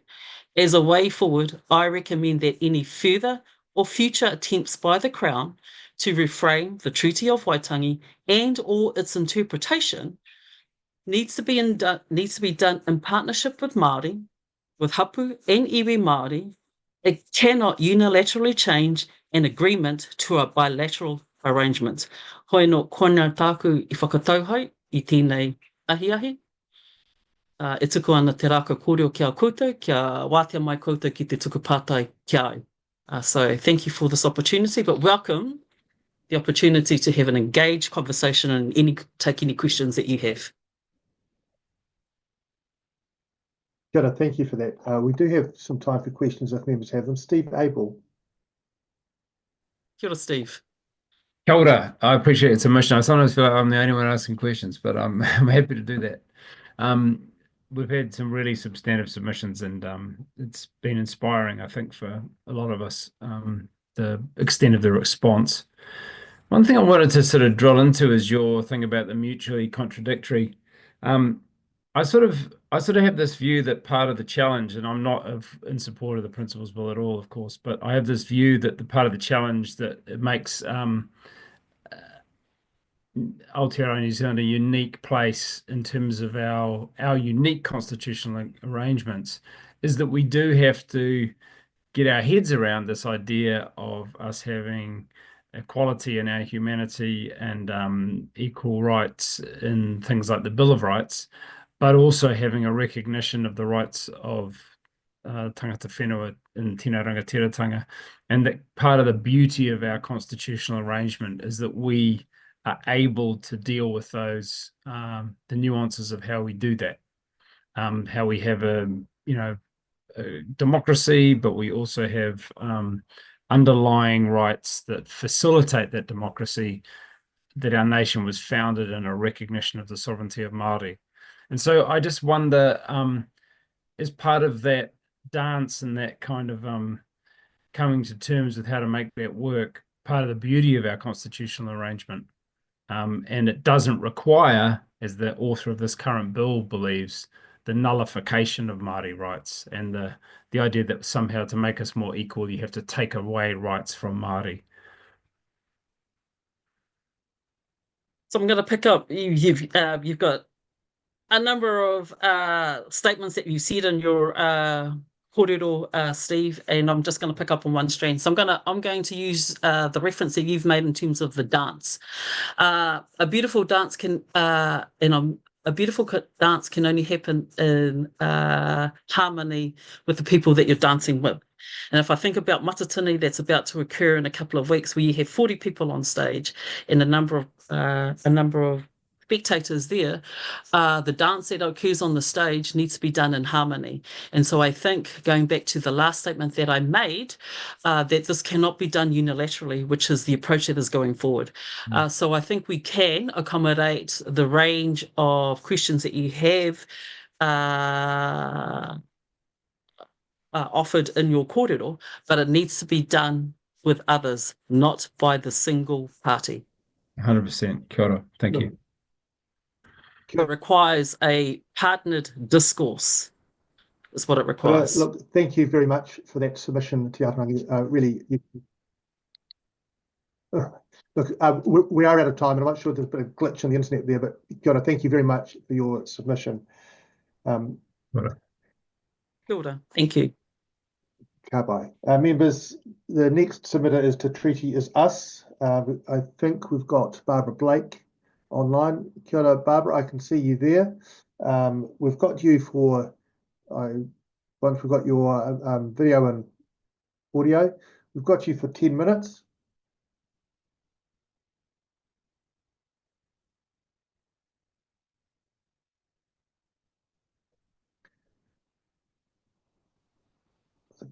Barbara, if you can hear me, just get that audio going and video preferably. Okay, we're here now. But no, that's all right. It always takes a moment. Kia, thank you for submitting. We've got you for 10 minutes. So in the interest of time, I'll just hand straight over to you. Go. Tēnā koe, Dr. Webb. Tēnā koutou to the committee members. Tēnā koutou katoa. Ko Rob Smith aho. I'm a retired plant ecologist and one of the founders of Te Tiriti is Us. We established Te Tiriti is Us a year ago because we were shocked by the wording of the bill and the language used by the supporters of this bill. As senior Pākehā New Zealanders, we knew that this bill undermines our foundational document and that as tangata Te Tiriti, we could not look away. We decided we would rather defend Te Tiriti o Waitangi. We love that New Zealand is a values-based society founded on a treaty between the people who lived here on this island and those who wanted to come and live here. The messages of our campaign were non-aggressive and peaceful, and they see as core Kiwi values. They are unity, keeping promises, fairness, sharing, aroha, and partnership. We see the treaty as the foundation of the peaceful and equitable way we have lived here in Aotearoa, a treasure which belongs to all of us, something to be enhanced, not diminished. We want to express to the committee our deep concerns regarding the misuse of language, and Barbara will take this in depth further, by the supporters of the bill. They claim Maori have special rights based on race, a claim that's simply not accurate. The treaty guaranteed all the common law rights of British subjects to every person living in Aotearoa. And in doing so in the common law, it affirmed the validity of Indigenous rights and enshrined that principle to those rights as being respected by all. What concerns us is that this bill would strip away those foundational rights solely from Maori. This action amounts to discrimination on the basis of race. It's profoundly troubling, and while the bill purports to protect rights, it would in fact remove the very rights that were secured for the Maori here under the treaty. This reveals to us the stark hypocrisy at the heart of this proposed bill. Kia ora koutou, my name's Barbara Blake and I'm a librarian, so I'm interested in words. The first word that I want to talk about is race. It's not in the bill itself, but it's been used a lot in the discourse surrounding it. And we're not used to using this word here. We're more likely to use words like ethnicity, culture, background, heritage, affiliation. But David Seymour calls the Treaty of Waitangi a treaty between races, and this is untrue. The treaty was, as Rob said, a treaty between the people who lived here and the people who wanted to come and settle here. The genetic makeup of these groups is irrelevant. And to make this debate about race is, we believe, a calculated effort to create social division. It's particularly designed to worry older New Zealanders who grew up in an era of cultural assimilation. And we believe that right-wing lobby groups have been grooming seniors to believe the false narrative of Maori privilege and Maori takeover. And we find this cynical and absolutely immoral. If I turn to the bill itself, when I read proposed principle 1, the word that stands out to me is power. In fact, the phrases are full power to govern, full power to make laws. But when I consider the role of the government that I have elected, I don't see it as having absolute power, but rather as carrying the duty and responsibility to make good law. Governance is not about exerting power, it's about protecting people's rights and making fair and just legislation. This term full power has been imported from the American political system. And while the term's not inherently negative, in this context and political climate, its inclusion is neither accidental nor neutral. It's been deliberately placed in this bill to shape a particular libertarian ideology. More appropriate language would have been the duty to govern well, or the responsibility to legislate in the best interests of all. This phrase, full power, has an authoritarian ring to it and should not be enshrined in our legislation. Then in proposed principle 2, I read the word rights, including reference to each person's right from the explanatory note. Now, rights are, of course, crucial, However, this bill champions individual rights over the responsibilities of governments. Rights don't exist without responsibilities. The right to free speech carries with it the responsibility to speak truthfully. Now, the established treaty principles, which have been developed since 1975, do consider responsibilities alongside rights, and these include the Crown's responsibility to provide redress for past injustices, the duty to actively manage Article 2 of the treaty, ensuring iwi Māori can manage their own resources, and the responsibility of the Crown to act for the mutual benefit of both treaty partners. And finally, I turn to proposed principle 3, and the word I read there is equality. The choice of this word rather than fairness, equity, or substantive equality is telling.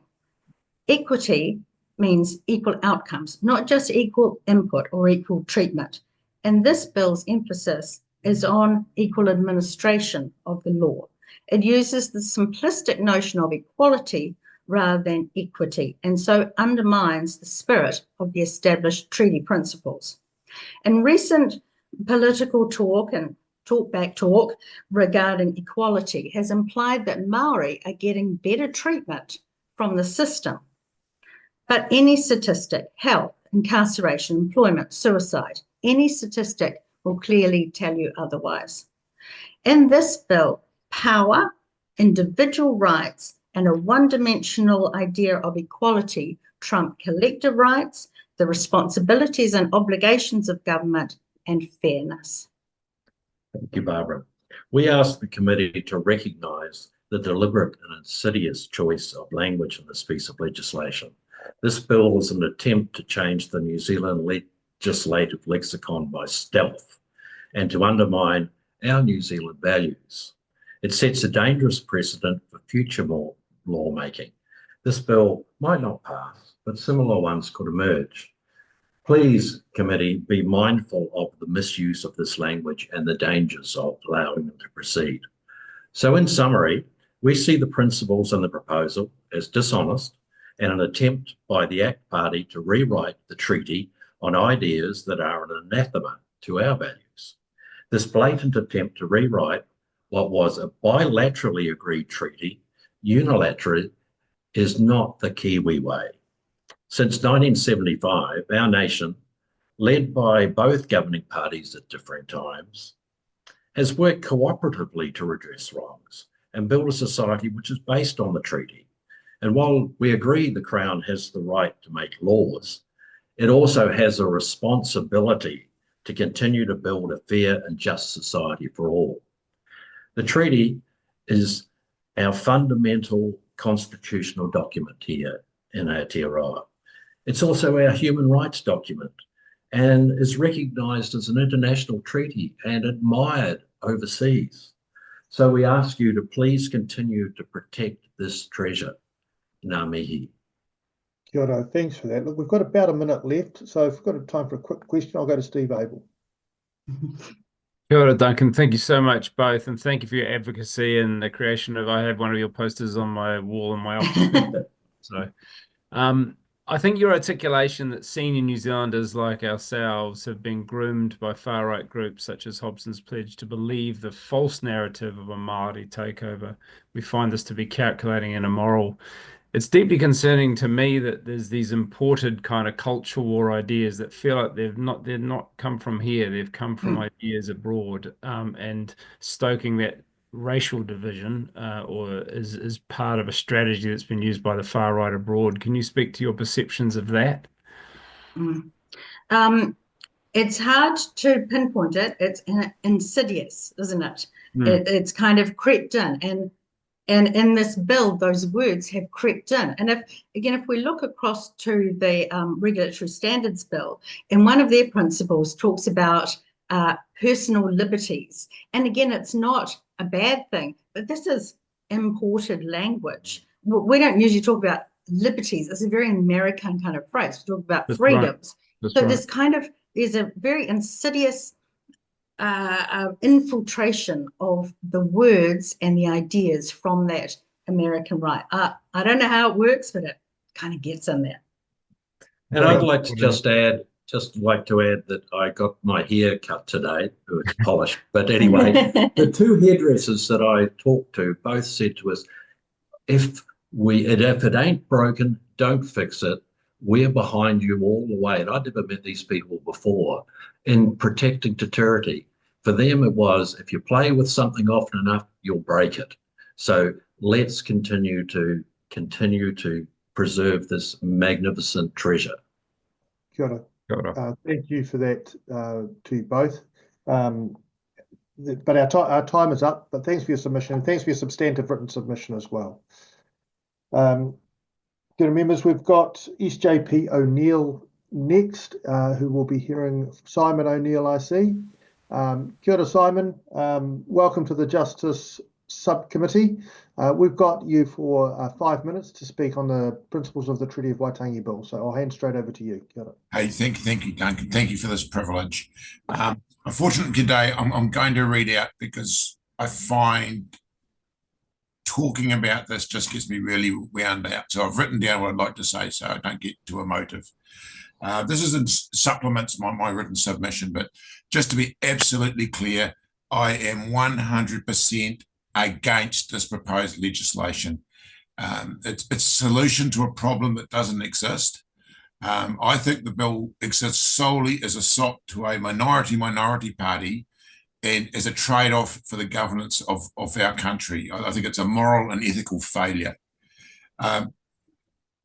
I've spent a lot of time in industrial relations and, international relations and defence, and I see it maybe from a slightly different perspective, but I think this bill has been specifically designed to do three things, none of which I think are any good.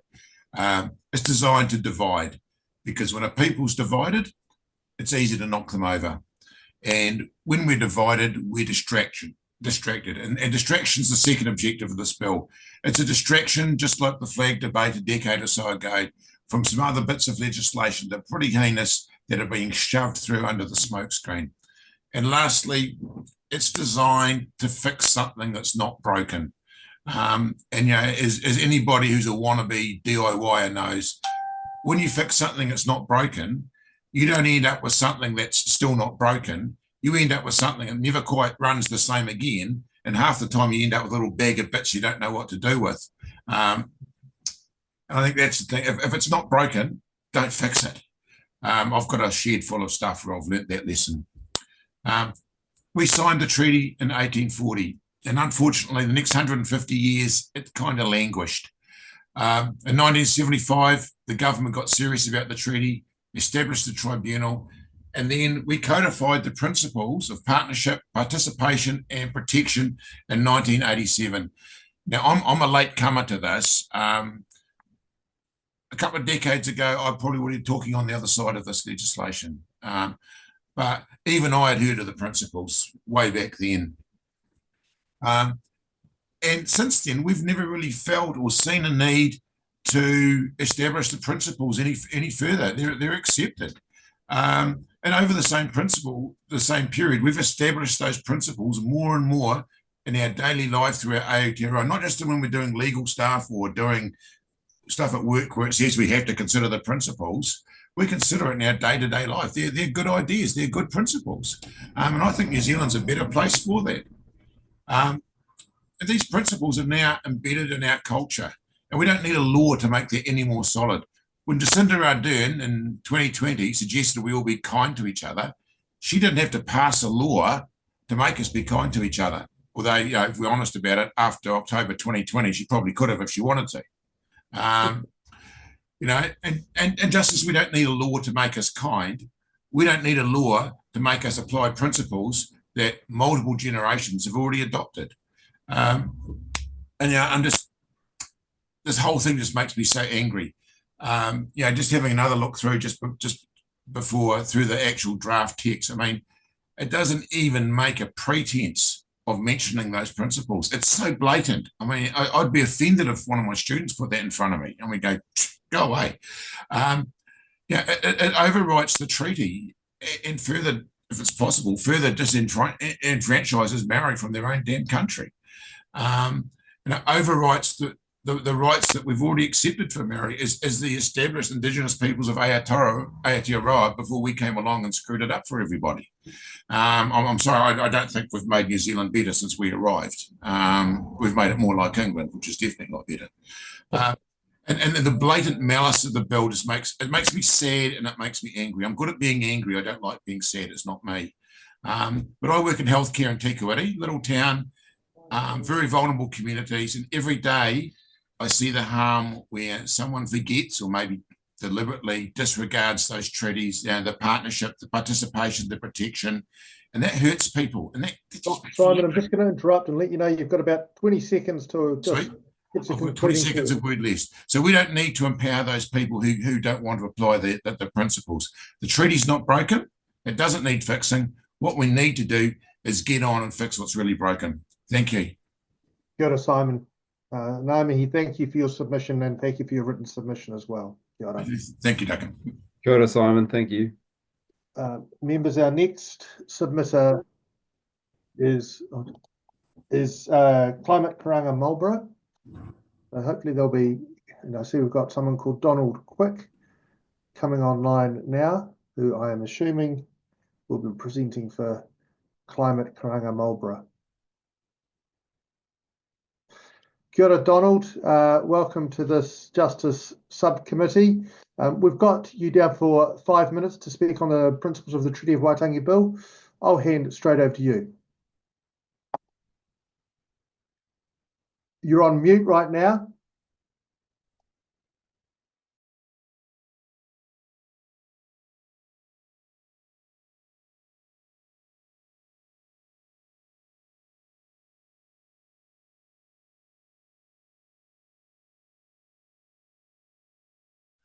Can you hear me now? I can. Good. Tihe mauri ora, ka tangi te titi, ka tangi te kaka, ka tangi hoki a hau. E mihi ana ki te runga rawa nāna ne ngā mea katoa. Rana nui ke runga papatua anuku ke raro, tēnā kōrua. Acknowledgements to rangi nui above and pop out below. E te whenua e te tūranga o te iwi tēnā koe, e te mana whenua e mihi ana. E te honga mate haere, haere, haere, e te honga ora kua hauhui mai ne tēnā koutou katoa. Ko ai au, no tau iwi a hau, no kotarana, no te tangata tiriti, ko don koe taku e ngoa. I have given greetings and introduced myself in the Māori language, not out of appropriation, but out of love and respect, because it is te reo rangatira o te motu ne, and it holds the mana, the mātauranga, and the tikanga of its first peoples. I've been asked to speak on behalf of Climate Karanga Marlborough, a growing group of over 140 Marlborough citizens deeply concerned about the effects of climate breakdown and biodiversity loss.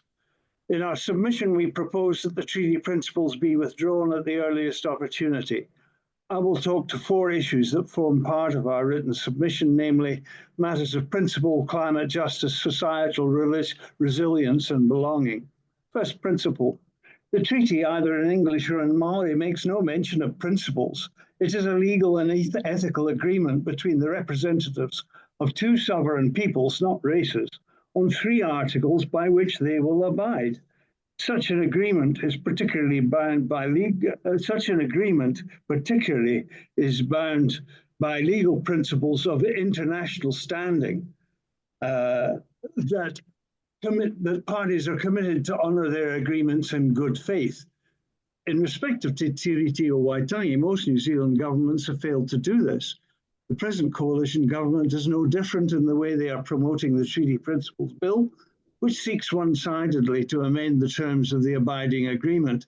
This fills us with misgivings from a climate and biodiversity viewpoint, as we witness relevant government policies not living up to the 2015 Paris Agreement on climate change. One coalition partner has even suggested reneging on that agreement. So much for honour as a principle and consequently our integrity as a people. Climate justice focuses on the unequal impacts of climate change on disadvantaged populations. Māori have been historically and systemically disadvantaged in terms of land, housing, health, culture and monetary well-being. Both drought and flooding in Northland and the effects of Hurricane Gabrielle, all worsened by climate change, have disproportionately affected and impoverished Māori. Many have become marginalised from political participation by the more immediate demand simply of living. If it were to be passed, the Treaty Principles Bill would compound the impacts of climate injustice. The bill, both in its content and its manner of implementation, seeks to diminish Māori mana and deny Māori tino rangatiratanga. In Te Tiriti Te Whenua, the land and customary care of land and water is central to the notion of tino rangatiratanga. My understanding is that Māori traditionally see themselves as belonging and responsible to the whenua, a living entity from which they come and to which they return. This is a disjunction from the colonialist and more recently neoliberal view of the land as something to possess as a commodity and to use as private property. By attempting to disenfranchise Māori and Māori custom, the bill promotes divisive debate rather than constructive and coherent conversation. It runs counter to the advice of the Climate Commission, emphasising the key element, I quote, of Māori climate-led leadership expressed through intergenerational Tatau strategies grounded in tikanga and mātauranga. Donald, I'm just going to interrupt you and let you know you've got about 20 seconds to wind up. Okay, I was speaking on behalf of a group, but only given 5 minutes. In my introductory mihi, I align my voice with those of the TT, of the mutton bird and the land-based kaka.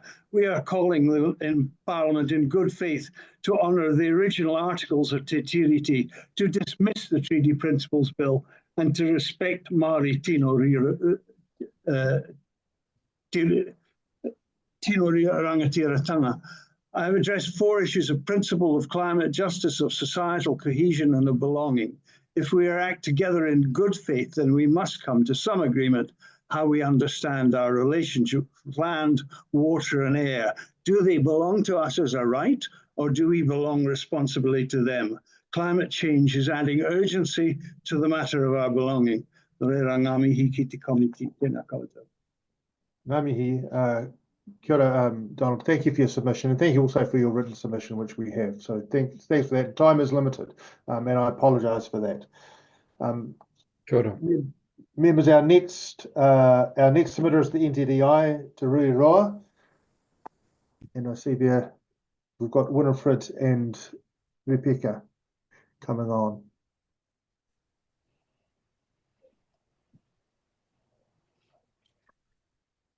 Kia ora, Ripeka. Kia ora no rā koe tau. And we've got Winifred just in the waiting room there. Oh, okay. Here we go. We've got you for There we go. Yep. Can you hear me, Duncan? I can hear you both, so that's great. Kia ora korua. Kia ora rā. Kia ora, we've got you for 10 minutes. So in the interest of time, I'll hand over straight away to get onto your kōrero. Kia ora koutou. Our oral submission will be delivered in 2 parts. I will deliver the first part, then hand over to our newly elected NZEI Te Reo National President, Ripeka Lessels. Mā ngā haumi te maunga, waipawa te awa, taki tuma te waka, taki pūta marae, te autanga māhaki te iwi, Ngāti Wāhia te hapu, ko Winifred Morris Tuhourangi. I was educated at Wellington Girls College. I have a Bachelor of Education from Victoria University and a teaching background. I'm one of 16 Te Reo Areare representatives in the country. I am the Te Reo Areare representative for Manawatu, Wanganui and Ruapehu. Te Reo Areare believe that tino rangatiratanga as a Māori cultural concept as recognised in Article 2 of Treaty of Waitangi is a collective rangatiratanga and recognises the importance of hapu, of tribalism, a natural aspect of how our tūpuna lived, while we also believe that each person is responsible for their own rangatiratanga, as in te tāau ake o te tangata. This bill does nothing to differentiate between tino rangatiratanga as in Article 2 and te tāau ake o te tangata. The bill seeks to redefine the principles of the Treaty of Waitangi, but there is nothing in this bill that does that at all, but rather seeks to nullify, extinguish, and deceitfully rewrite the intentions of the Treaty o Waitangi. This bill does not recognise the uninterrupted rights of tangata whenua, Māori over their taonga, and to exercise their self-determination as expressed in the Treaty o Waitangi, but rather, if these rights differ from everyone else, will only be recognised in a historical treaty claim. Does the member, the author of this bill, realise that if the Treaty o Waitangi had not been breached and if government after government had honoured the Treaty of Waitangi from the outset, there would be no need for treaty claims? The impact of this bill on Māori has been demonstrated by the submitters who have gone before me.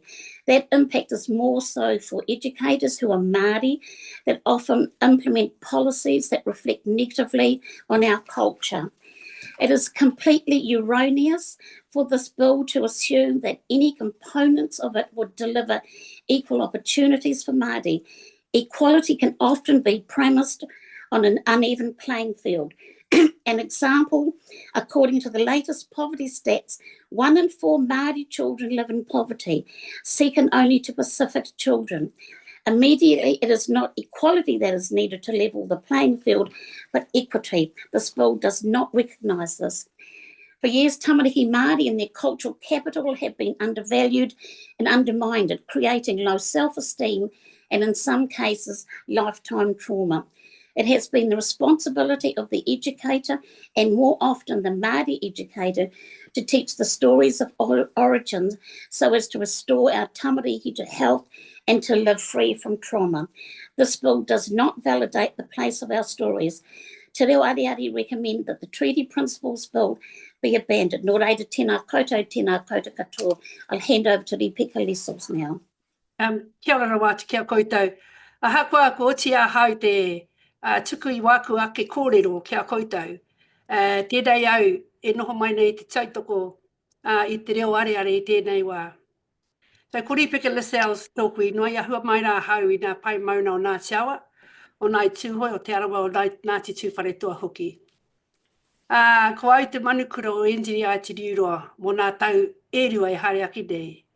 Ko te riuroa te inua Māori o NZEI, the New Zealand Education Institute. Ko ro ake au e noho mai nei I runei te wahana Māori o te riuroa. Ko te reo Areare te inua tawa rōpū.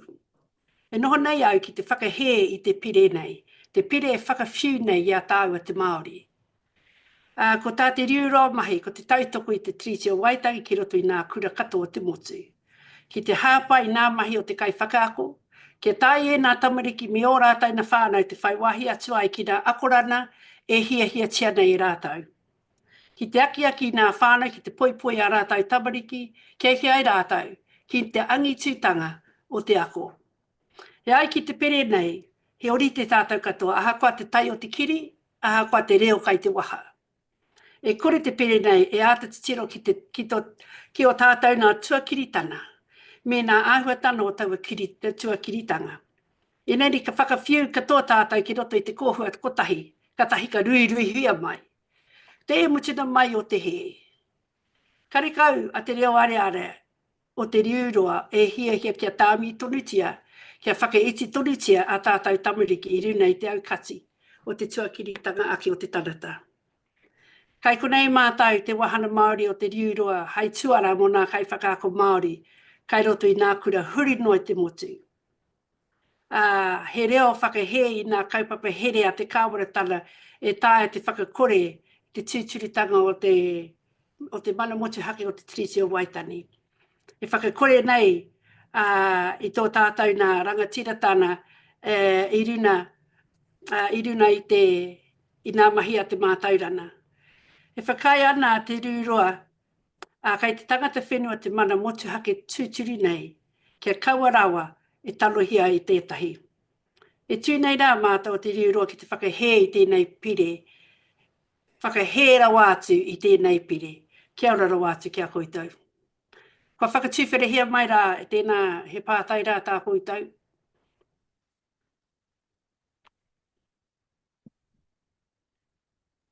Thank you for that. We do have time for questions. I see Rawari has one. Kia ora tēnā kōrua, ngā mihi nui kia kōrua I tēnei rā, me ngā kōrero ko whāriki hei mui te aroaro o tēnei o ngā komiti. E Ripeka, I runga tawa hau I wo kōrero mo te taha ki te mātauranga. And te rapea waru te kaupai hēnei ti wa tātou tamariki kei roto I ngā kura auraki. Ko te toinga kei roto I ngā kura kaupapa, ngā kura aiwi. Me pēhea rā, en kei te tutuki pai ai ki tā te hihi a te tari mātauranga. Hea o whakaro, me pēhea rā, me he mea ka tutuki pēr tēnei pire ki tōna tūmanakohanga. Ka pēhea tātou I roto I te mātauranga, wā tātou tamariki pokopuna, wera atua huatanga katoa. Ka noho ori te ki ngā whakahaere o nai atunu nei, o ka heke iho, ka heke iho I roto I ngā tuahua tanga katoa. Wa ko tāku e te tiro atu nei ka heke haere. Iri nei te mea, ko oti nā whakatau o Statistics New Zealand, mō nā tamariki kai te ako I roto I te reo Māori, nā tamariki e ako I nā kura kaupapa, kura aiwi. Nā tamariki ko eke ki te ahi, te taumata e tikana marātau. Kai runa no ati rā nā tamariki Māori. And e mohi o tuni nei tā iwa. Ko tētahi o nā kaupapa nunui kia eke e nei tamariki, ko tō rātau tuakiritanga. Ia hu mai rātau I hea. E rā mahi katoa ki te kore, ki te tutuki I tēnei pire, ka whakakore hea te mahi any effect ki te tiriti o Waitangi. Koe rā tā tēnei pire e hia hesia nei. He whakakore hea te tiriti o Waitangi, I roto I nā kura, ko tipata hea mai rā tēnā mahi, tēnei kāwana, tēnei kāwanatana, te whakakore. Ko tātou nā anga ki te tiriti o Waitangi. So, ka heke haere, Rawiri, ka heke haere. Me pēhea rā te urua te tiriti o Waitangi ki roto I ngā whakahaere o ngā kura katoa. Aha koa auraki mai, kura kaupapa mai, hei compulsory subject. Kia kore tātou hoki mai ki tēnei tuahuatanga, engari ka mohi o whānui te Aotearoa ki te mana me te tapu o te tiriti o Waitangi. O te mea tuatahi, waiho hea te ture, giving effect to the Treaty of Waitangi ki roto I nā ture.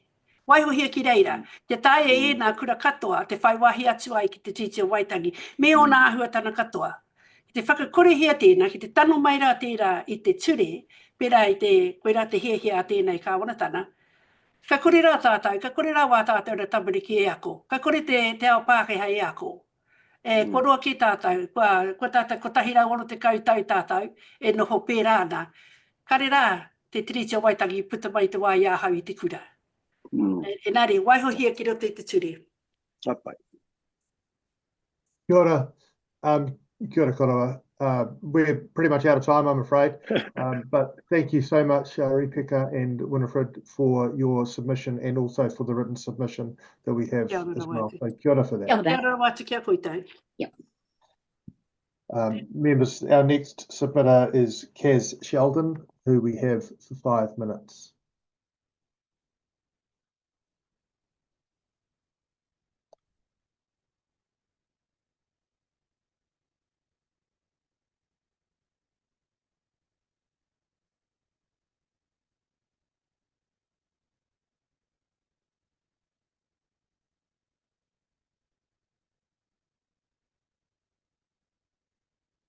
Is he coming online now? Yes. Okay, can you hear me well?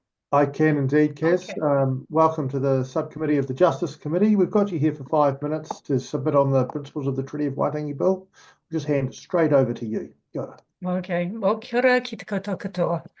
And thank you for having me. As you know, my name's Caz Sheldon. I have a work background in documentary film, in mental health, including sexual abuse crisis. I was a therapist. I was also manager for the Citizens Advice Bureau for over a decade in Newtown. So I care deeply about justice and climate change. I'm a founder member of Fridays for Future here in Wellington, and I'm involved in a number of other organisations involved in climate.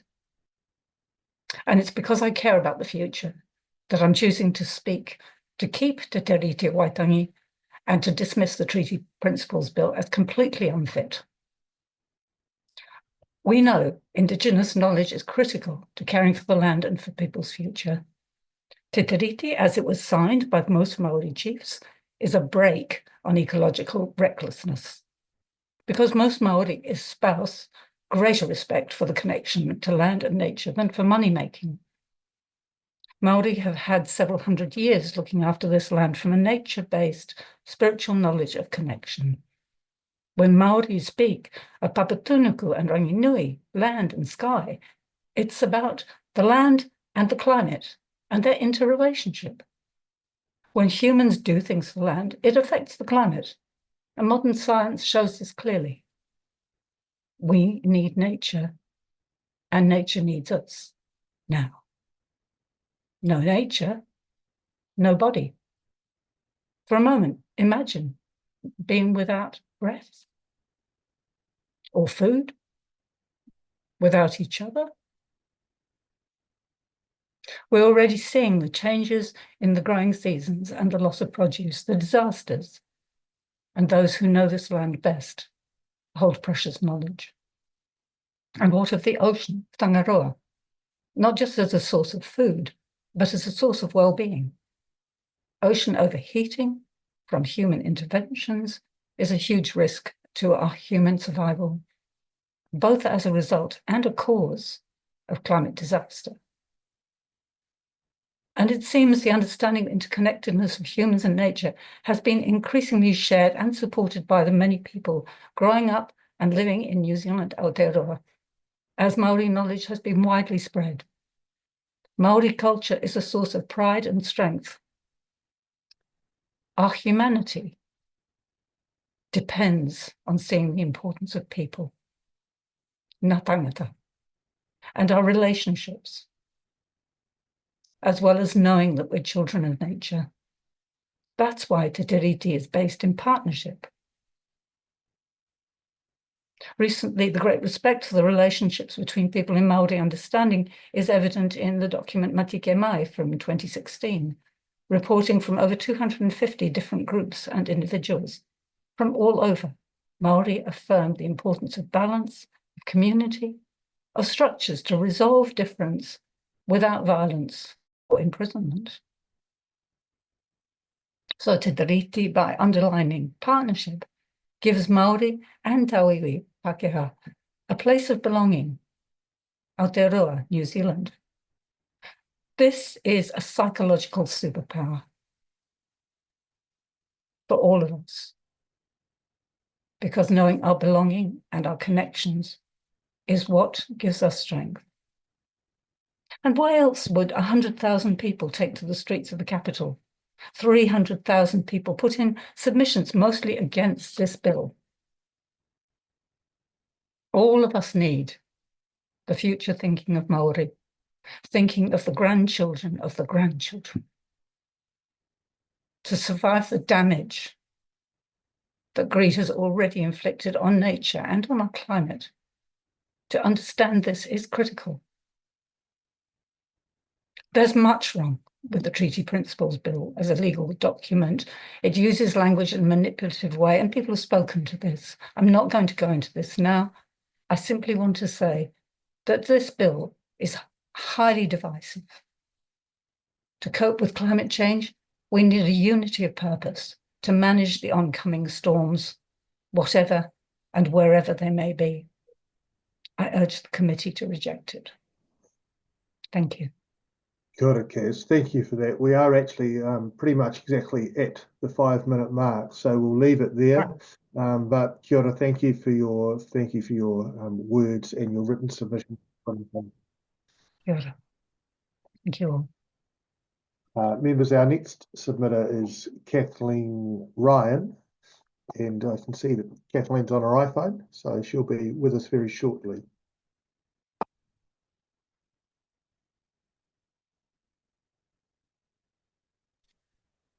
Kia ora, Kathleen. We can see you there, and I'm hoping we can hear you. We've got you for 5 minutes to submit on this Principles of the Treaty of Waitangi Bill. So I will hand straight over to you. Kia ora koutou katoa. Good afternoon. My background, I was born in Oamaru in North Otago, or Oamaru as it's now usually called. And I was brought up within my family and in that community with some traditional values, respect, fairness, and generally getting on with people, whether they were from my own culture or other cultures. We were proud of our race relations in those days. It was the general feel of society, but I didn't know anything about my history, our history, and don't know if I ever knew or saw any Māori. We weren't taught about the treaty at school or about history.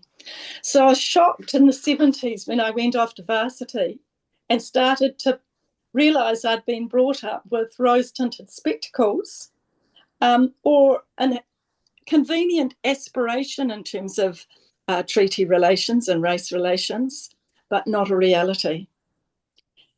I'm proud of our history of the last 50 years, the increasing acknowledgement of Te Tiriti, and a willingness of us all, Māori and Pākehā, to live together in an evolving partnership. The treaty conversation is a critical one for our society.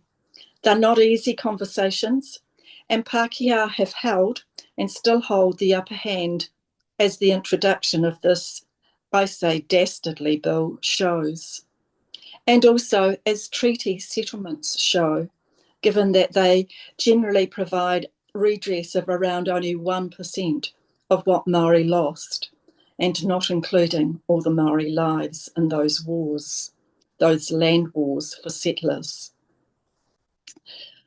I oppose this bill, as while leaving the wording of Te Tiriti intact, it completely undermines its content, that is, the 3 articles that are central, that are the mainstay of the treaty. We need a real ongoing conversation to take place, particularly in this run-up to the 200th anniversary of the treaty. I would be up for that conversation, and I would hope that the rest of us would be as well. I ask that you reject this bill, and that across government and across our communities, that we start to have more real conversations about what the treaty is, what its principles are, and what it could mean to us and our future. I'm open to your questions. Kia ora, Kathleen. Thank you for that. Members, we have a little bit of time for questions if anyone has a question. Yep, I'll ask a question, Duncan. Rawari. Thank you, Kathleen, for your insightful presentation today. And I did hear you talk about that the settlements have awarded or settled with iwi at only 1% of their total due. And do you think it is fair with the rhetoric at the moment that Māori are getting special treatment when since the 90s, Māori have received $2.6 billion in settlements, and just this year alone, tax cuts for landlords got $2.9 billion. And I don't know whether you have a perspective on equal treatment by this government or any other government, and whether the Treaty Principles Bill is actually an honest attempt to kind of privatise or create a free market here in New Zealand. To be frank, I actually consider the current bill is a repeat of what Judge Prendergast sought to do in 1877 when he gave justice, when he described the treaty as a simple nullity. And I think that was convenient because it meant he didn't have to deal with it. I think the treaty is central to who we are as a society and how we will deal with the issues as we move ahead. I accept that 1% isn't very much at all, particularly when we consider what goes to private individuals through tax cuts. At the same time, I'm aware that the Māori economy, despite Māori, a quarter of them being in poverty, The Maori economy is now worth around 25-28%, whereas the Maori population is less than, about 18 to 20%. And so I actually think Maori are pulling above their weight despite having their hands tied behind their back. I've actually just finished reading Privilege and Perpetuity, Exploding a Pākehā Myth by Peter Maahia. And look, we'll leave it there. We'll leave it there, Kathleen. We'll leave the book selling for another day. But thanks for that. We are out of time, and time is tight. So we're going to. I was looking forward to reading that book, Duncan. Very much. Thank you, Kathleen.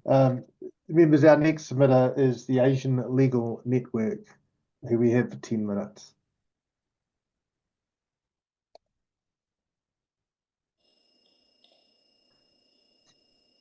Kia ora koutou. Kia ora. I think we have Areare and Darren with us here for the Asian Legal Network. Kia ora. We've got 10 minutes with you, so I'll hand straight over to you to talk about the principles of the Treaty of Waitangi Bill.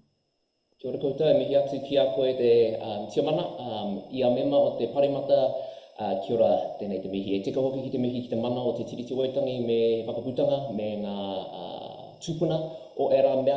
Ai, ko Aria tēnei, ko Darren ahau, no mau e te tino wai maria ki te whakakanohi I te Asian Legal Network I te rangi nei. Kia ora koutou.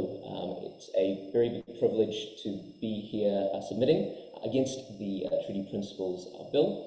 We're here on behalf of the Asian Legal Network.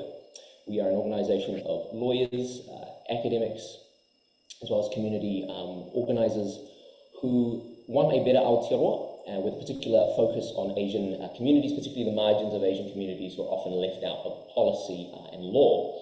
More recently, a lot of our work has required a big Te Tiriti focus. It's really connected with what we do, and it's because of that and the expertise we've got which we are submitting today, and we'll show those connections in our submission. As Dan said, we are speaking today in strong opposition of the Treaty Principles Bill. I'd like to begin with an overview of our submissions today. In the interest of time, we will defer to our Chinese to put his whole presentation up into everybody here. Beautiful. All right. In the interest of time, we will defer to our written submissions on the full reasons of our opposition. We tautoko the submissions before us that oppose the bill on similar grounds of reasoning, in particular, but not limited to, the submissions of Te Hungaroa Māori o Aotearoa and Asian Supporting Tino Rangatiratanga, as well as the group of 50 King's Councils that spoke before us. Today, we will focus on our fifth ground of opposition, that the bill may lead to detrimental, unintended consequences for other equity measures and specific protections for marginalised peoples. There is no doubt that the bill will be disproportionately and detrimentally harmful towards tangata whenua. As tauiwi, we are sharing our perspectives in support of he whakaputanga and te tiriti, in support of tangata whenua, in support of tino rangatiratanga.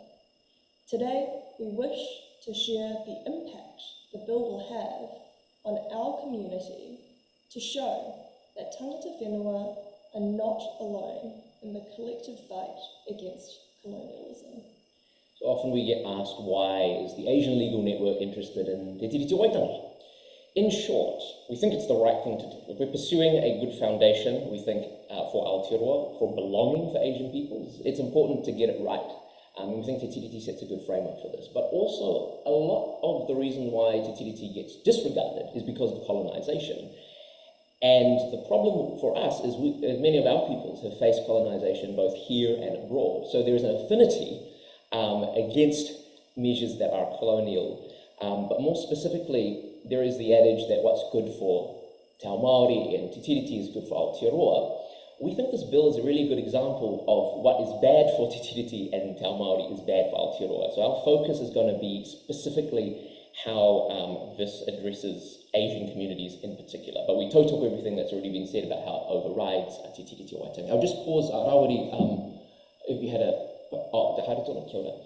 So we'll stop for questions at the end, but there are 3 key points that we'll highlight as to why Asian communities will be feeling a bit anxious about this bill passing through. The first is there is a huge consolidation of power in Parliament to override the courts. We've heard about the ability to define rights, retrospectively change rights. Now, the terrifying part of this is these rights are much bigger than just rights. These are constitutional foundations. The Waitangi Tribunal found, and we mihi to fire Kathleen just before talking about Wiparata, the Waitangi Tribunal said that this bill has the ability to turn back the clock to Wiparata 1877. If you're an Asian person, 5 years after passing of Wiparata were a lot of really problematic laws passed by this House that addressed, that excluded Asian peoples from migrating to Aotearoa. Now, if Parliament has the ability to change rights when it wants to by the majority, and these are constitutional rights and self-determination, it leaves open a terrible, worrying precedent that this could happen with any other minority group. So that is one of the problems of it's not just separation of powers and a legalistic idea. This will have potential consequences for other minority groups and minority rights. The second part is that equality has been misused, in this particular principle, the redefined Principle 3, to undercut equity measures. And by equity measures, we mean that certain communities will require equity measures such as the Māori Health Authority. Sometimes this is because it is addressing problems set up by colonisation, the effects of colonisation. It is also a practical reality for Asian communities, for instance, where we will need translation services. We will need specific linguistic, cultural services. A lot of our people don't do well with mental health. A lot of our people require extra support. Now, if you use equality as a blanket application and say it is part of our constitutional foundations, this worries a lot of Asian programs. And that is something we're concerned about. Now, how does this work in practice? What is it specific with this bill? The courts have applied treaty principles, because of how foundational it is, into legislation even when Te Tiriti is not mentioned. So does this mean that this bill will now say equality applies across many different programs, funding, and impact other legislation? At best, it creates a very convoluted, unclear sense of what the law is. This can create a chilling effect on decision makers to fund, say, Asian family service providers, for instance. At worst, it means it's going to completely cut these programs because they don't fit equality. That's the worst part of what could happen. Now, it is possible that someone who sponsors this bill might say, oh, actually, we didn't mean for this to apply to everyone, which begs the question, who does this apply to? Which would mean that this bill just only applies to Māori and Māori rights and Māori equity measures, which ironically means that Māori are targeted in applying equality measures, which in itself is self-defeating. So it either applies across all equity measures, which is bad, or it just applies to Māori equity measures, which is very bad. So that is something to contend with why we think equality is misapplied here, very dangerous, and also what does it mean for the intersections of Asian communities, our disabled whānau, our queer whānau, these compound. The last part is process. People like Sir Geoffrey Palmer has talked about process being so important. Asian peoples at the best of times aren't well represented in government and decision making. Now, when you truncate the process even further, it means that our views are rarely ever properly talked about. A lot of these issues I've mentioned have probably, that we've mentioned have probably not been surfaced because the timing is far too short. And that's let alone the treaty partners, the partners to Te Tiriti, who haven't been properly part of this discussion. So I'll stop there in that this process is damaging, it is concerning at a societal and a constitutional level. And we really support that. We really urge that this committee does not support this bill. Kia ora koutou. Kia ora, thank you for that. We've got probably time for a question, and I see Rauri has had one earlier, so we'll go to him first. Oh, tēnā koe, Darren. Ia oti rā, ki tā kōrero I tēnei rā. I just wanted to say, apologise for my mute not being on, but I was really, really blown away by your introduction to the presentation, and thank you for the kōrero in your presentation and the insightful knowledge that you shared with us. Just very quickly, the Tiriti o Waitangi, before the Treaty Principles Bill was presented into this particular process, Aotearoa has been a very inclusive country before that. And this has created some huge angst and division within the country. Have you seen a big change just in your own observation since the introduction of the Treaty Principles Bill in the way you see your legal practice or just even in your own community or and even in your own whānau? I'm based in Tamaki Makaurau. The amount of violence that Asian peoples have faced has increased, types of racism. That's because Asian peoples have always largely been a punching bag when things have gone wrong. Economy turns down, blame the migrants who come in. This is a global trend.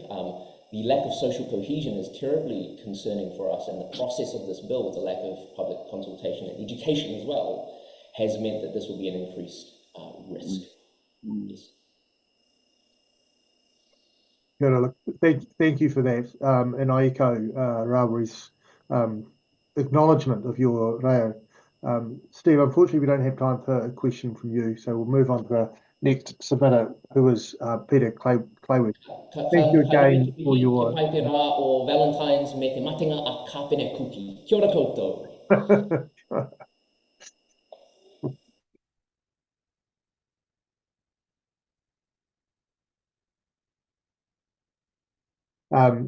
Kia ora, Peter. Welcome to the Justice Select Committee, the subcommittee of. We've got you down to hear from you for 10 minutes on the Treaty Principles Bill. I'll hand straight over to you. Kia ora. Tēnā koutou katoa. Ko whanahau ki raro I te monga tua o wharepapa. Ko pakeke hau ki ngā tahataha I te awa waimea. Ko whanahau ki te whenua o ngā iwi o te tau ihu. Ngō ingarani, ngō ārani, ngō wera o kutipuna. Ko Peter Clayworth ahau.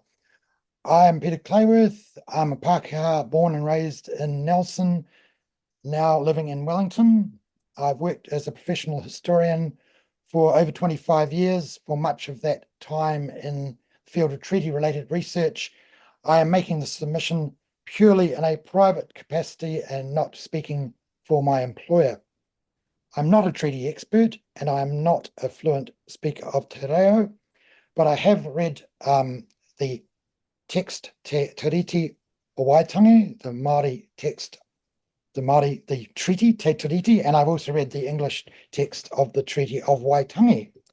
I've also read a range of historical works discussing the treaty and listened to speakers on it over many years, and I have read the Treaty Principles Bill. I'm strongly opposed to the Treaty Principles Bill, and as a historian, I can categorically state that the principles set out in the bill do not, in my opinion, in any way reflect the content or intent of either the treaty, the English text, or Te Tiriti o Waitangi. The original treaty was and remains an agreement between the Crown and those Māori rangatira who signed it. And with the exception of 39 rangatira who signed an English text of the treaty, approximately, I gather, 500 rangatira signed Te Tiriti. And those who did sign the English version would have had that explained to them in te reo by someone who had a good command of both English and te reo. I agree with those who argue that the only relevant text to Māori, and by extension to the rest of the country, is Te Tiriti, the te reo Māori version, the version signed by the tupuna in 1840. Any principles derived from Te Tiriti should, in my opinion, be based on that Māori text rather than the English version. But I can see no evidence that the authors of the Treaty Principles Bill had any knowledge or have any knowledge of Te Reo Māori, and nor can I see evidence that they had knowledge of the meaning of Te Tiriti, the Māori text. Now, it has been further argued that the real treaty in 1840 was in effect the oral debate between the rangatira the missionaries, the Crown representatives there, and that continuing debate in not just at Waitangi, but at each of the places where the treaty was signed. In a similar fashion, I believe it could be argued today that the real treaty is the evolving understandings and accommodation reached through 185 years of debate, conflict, and cooperation that have occurred between Crown and Māori, and to an extent between tangata whenua and the other peoples of Aotearoa. I don't see the Treaty Principles Bill as taking account of either of those debates in 1840 or what has occurred since. To me, the so-called principles set out in the bill are an ahistorical wish list of how a minor political party would like to define Māori in this country. To me, the bill aims to relegate Māori to the role of simply being another ethnic group. I see Te Tiriti as recognising the role that Māori were and remain the original people, the tangata whenua of this country, but I also see it as now serving a purpose of acting as a type of boxing ring, a place where Crown and Māori can sort out their differences without violence and bloodshed. But I believe that if this current bill became law, that role would be removed. At least it would effectively, legally anyway, take away that role of Te Tiriti, which to me would be super detrimental to this country. The bill, in my opinion, would effectively create two treaties. One, a legal version as defined by the bill, which would not be recognised by the vast majority of Māori, and also by a very large portion of the rest of the population, including myself. The other treaty that would exist, Te Tiriti, would be the real treaty, as recognised by the vast majority of Māori and by a large portion of the population. That treaty whakapapi, in effect, to the 1840 document. But this situation of two treaties would lead to a great deal of conflict and mistrust between Crown and Māori, a great deal of mistrust of the Crown. It would also potentially result in an increase in ethnic conflict and racial prejudice. If this bill became law, the Crown would lose the limited credibility it still maintains among Māori. I believe it would present the Crown as a partner to an agreement who would then change that agreement when it no longer suits them. I personally would like to be able to do this with many of the legal agreements that I've made, but I'm unable to. The Crown should also not be able to change an agreement in this way. It would be an act of bad faith, surpassing all the broken promises the Crown has already made to Māori. The idea that in the bill, that the principles of Te Tiriti can be decided by a referendum, I might also point out, negates one of the fundamental ideas developed through hundreds of years of liberal democracy. That idea is that democracy is not just about the will of the majority, but it is about the protection of the rights of minorities. A vote by which the majority removed the rights of tangata whenua would not be democratic, it would be the dictatorship of the majority. Finally, I would like to suggest that propagating this bill, which effectively seeks to rewrite the treaty, if it is to be propagated, it should follow the path the Crown followed in 1840. Those who have constructed this bill should take it to Hapu and Iwi and see whether any of them will sign it. If they collect enough signatures, then this bill should be brought to Parliament to undergo debates as it is now. But if, as I suspect, few, if any, agree to sign it, then the bill should be consigned to being a simple nullity and be thrown into the dustbin of history. Thank you. Tēnā koutou katoa. Thank you, Peter. We've got time for a question from Steve Abel. Kia ora, Peter. Thank you very much, and thank you for your succinct submission. I wonder, Peter, in your years of advocacy for correct representations of history, do you think that it falls upon us as tangata tiriti to really step up and defend the treaty, because really we are the primary beneficiaries of it. It is indeed the treaty that gives us the legitimate license to be here. Māori don't need any such treaty to affirm their right to be here. So is it a need now at this time in history for tangata tiriti to really make our voices heard in protection and defence of that founding agreement? Yes, I think it is. I mean, my own views about the treaty are probably slightly different from many people's. My ancestors came here without asking anyone's permission, but to me, the treaty is what gives us the way to be here without violence, without it being a story of conquest and bloodshed. But it is through the treaty that we are able to live here peacefully and to have any sort of legitimacy that's not just by rule of force. To me, the treaty provides us with a place where we can all debate and sort out those relationships. And yes, it is up to Pākehā completely to defend it, because we have effectively benefited from it massively. And it's, I don't see it as being between the Pākehā people and Māori. It is between the Crown and Māori, but it is through it that Pākehā and all other non-Indigenous people are able to live here peacefully and with any and in a potentially convivial relationship with Māori, to whom now we are also closely related through what's happened in history. Thank you for that. Thank you for that, Peter. We are out of time now, but thank you for that that submission. Very, very useful indeed. Kia ora. Members, our next submitter is Douglas Ateremu McNeill.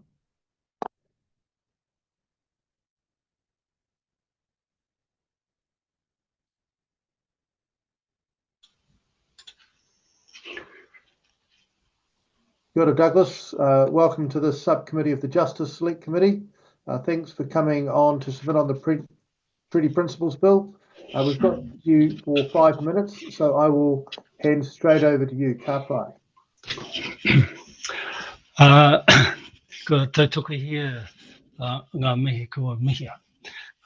Ko te peka te tahi o kuna e whanaunga I mate ai I te haukainga. Ngā mate rungi a tātou katoa. E ngā mate haere, haere atu rā. Tēnā koutou, akatimata. Nā te ringa o te karauna, ngā take o te tiriti o Waitangi I tuhi. Arā, kāre a ngai Māori I tuhi I te tiriti. Ko te tiriti te rao Pākehā te mea tuatahi, nā te ringa o te karauna te rā. Ka tahi ka whakawhiti atu ki te rao Māori, anō nei nā te ringa o te karauna. Ka rongo ngai Māori te tiriti te rao Māori. Anei te io ngā take. Ko te kāwanatanga tō te karauna, ko te tino rangatiratanga tō te Māori. Ko te ture pūmau no atu o te kirimana, o te kāwanata pērā hoki ki te tiriti o Waitangi. Ka puta hea wangawanga, he rangi rua I waingenu I ngā kai kirimana. Ka whakatakoto te whakaretinga ki te taho te hunga kāre I tuhi I ngā kōru. Anei no, ko te kāwanatanga tō te karauna, ko te tino rangatiratanga tō te Māori. Ko taku pātai, ko tēnei pire kua whāriki hia nei mui a tātou, nā wai I tuhi. Nā te Māori, kāre anō. Nā te karauna te rā. Mai I te wā I haina tia e ngā rangatira Māori te reti o Waitangi, ko mau tonu I a rātou te tino rangatiratanga. Aha ko mā te rawa, aha ko whakahiti rawa tēnā ko tēnā o ngā kāwanata, mai rāno. Ko tērā ko tēnei. Kua tīmata te whakahokinga mana ki te tiriti o Waitangi. I tērā I whakatūria ai te tarai piunara o Waitangi. Kātahi ko te pire o te reo Māori, kātahi ngā whakatanga tiriti me rātu. E hara ina I whakatanga I te mea pai rawa, āhua pai noiho. Mō mātou o Tapuika, ko te rahi o ngā whakatanga katoa, ko tahi pai hiniti o ngā me ingaro atu. O tira anei ngā kōrero a ngā kuia karaua mā I te wā o te whakatanga tiriti. Kua whakapāha te karauna mō ngā he nui rawa, mō ngā hara maha, nā tōna ringa. Kua whakaitia e te karauna nō rātou ke te he, nō rātou ke te tinihanga. Kua kimi hamuti, a kua tangihia e rātou. He ngā kaupono I roto I ina I whakataunga. Nō reira, hei aha te pūtea, ka murua e mātai ngā hara. Me whakaai ngā whakataunga nei. Ko whakanuia anō tia te tino rangatiratanga o Tapuika I roto I aua whakataunga. Au e taukiri e pohara tonu a Tapuika. He oi, e tika ana te kōrero, kua whakatūria anō tia te mana, te whakaute, te maruwehi, kai wainga nui I te karauna me Tapuika. Ka haere tunu tēnei pire, ka haere tunu e te atu pire, pēnei. Ka takahi I te mana o ngā whakatanga o mua, kia tupatu katahi, ka whakatūria hekereme hou. Kāti. Tēnā koutou. Kia ora. Thank you, Douglas. Look, our time is up, so we don't have any time for questions, but thank you very much for your words. Much appreciated, and thank you for your submission. Kia ora. Members, our next submitter is Aimee Tutaki-Cottingham, and we have her for 3 minutes, and I see, Aimee, we have you with us now. Kia ora, welcome to the committee. We've got you for 5 minutes, so in the interest of time, I'll hand straight over to you. Kia ora. Tēnā koutou katoa, ko Aimee Tutaki-Cottingham, ko rere ahu tuku iwi. I'm here before you today to speak as an individual in strong opposition to this bill. This is deeply personal, shaped by my lived experience as a Māori person, whose people have been fighting for survival and justice for over 180 years. I oppose this bill as it undermines the very principles of Te Tiriti o Waitangi, principles that were meant to guarantee Māori sovereignty and a genuine partnership with the Crown. As found by the Waitangi Tribunal, the Crown has violated this treaty time and time again through land theft, forced assimilation, and systemic iniquities. This bill represents yet another attempt to continue that harm. I grew up in Aotearoa with my Pākehā father in an unstable household, my Māori father being largely absent from my life. I struggled to connect with my whakapapa, my language, and my culture. I felt lost inside.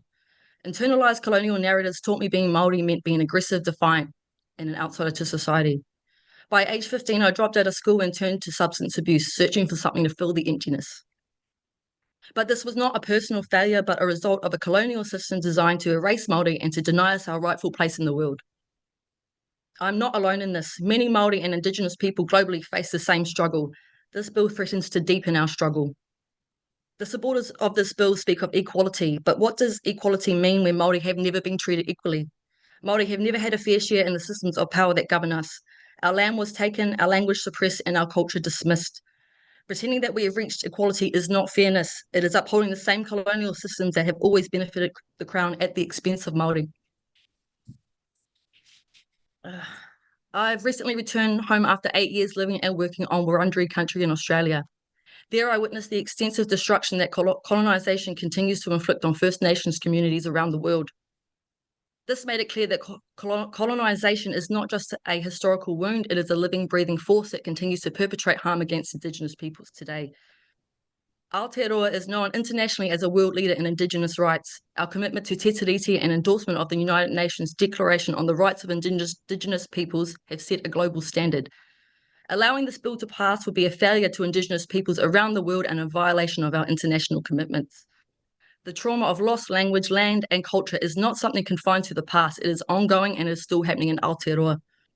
Māori are tangata whenua, guardians of the land. Ko te awa aho, ko te awa ko au. I am the river and the river is me. Our well-being is inseparable from that of the whenua, the rivers, the mountains. Colonisation sought to sever that bond, but we are still here. Our mana and kaitiakitanga lives on us through our whakapapa. When Māori thrive, Aotearoa thrives. When our language, culture, lands and waters are protected and allowed to flourish, our communities become stronger, more connected and more sustainable. We are not asking for charity. We are seeking the right to heal, to reclaim what was lost and to stand in our mana as kaitiaki once again. Māori need to be empowered to reconnect with te ao Māori, our tikanga, our reo, our whenua, on our terms, not under a system designed for us to fail. This bill seeks to strip away the very tools that we need to heal from the impacts of colonisation and continues to disregard our inherent rights as tangata whenua. I would like to remind this committee of the principles embedded in whakaputanga, the Declaration of Independence. Our tupuna made it clear that Māori sovereignty, our authority over our lands, resources and people was never ceded, which was affirmed through the signing of Te Tiriti o Waitangi. The passage of this bill will be a direct affront to those principles our tupuna fought to protect, continuing the legacy of colonial harm that Māori have endured for generations. Ka mua, ka muri, walking backwards into the future. Our past is not just a guide, it is the very foundation of our future. This bill seeks to erase that foundation and will allow this coalition government to continue down its current path of destruction. I urge this committee to reject this bill. You have a responsibility to ensure that Māori rights are upheld and protected as promised by the Crown. Our future depends on working together side by side in true partnership. A society built on manaakitanga and kotahitanga, care, unity and mutual respect is the basis for a just and equitable society, creating a better future for us all. Toitu te tiriti, mana motu haki, tino raga tiratanga, te hei Māori ora. Kia ora, Aimee. Thank you very much for your submission. We're pretty much at time, don't really have time for questions. But once again, thank you. And I've got your written submission in front of me as well. So thank you for that as well. Kia ora. Members, our next submitter is Kahungunu Health Services. And we should have Beverly Tahuia.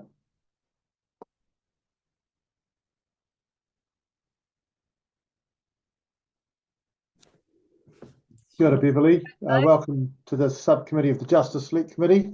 We've got you with us for 10 minutes. So in the interest of time, I'll hand straight over to you to make your submission. Kia ora.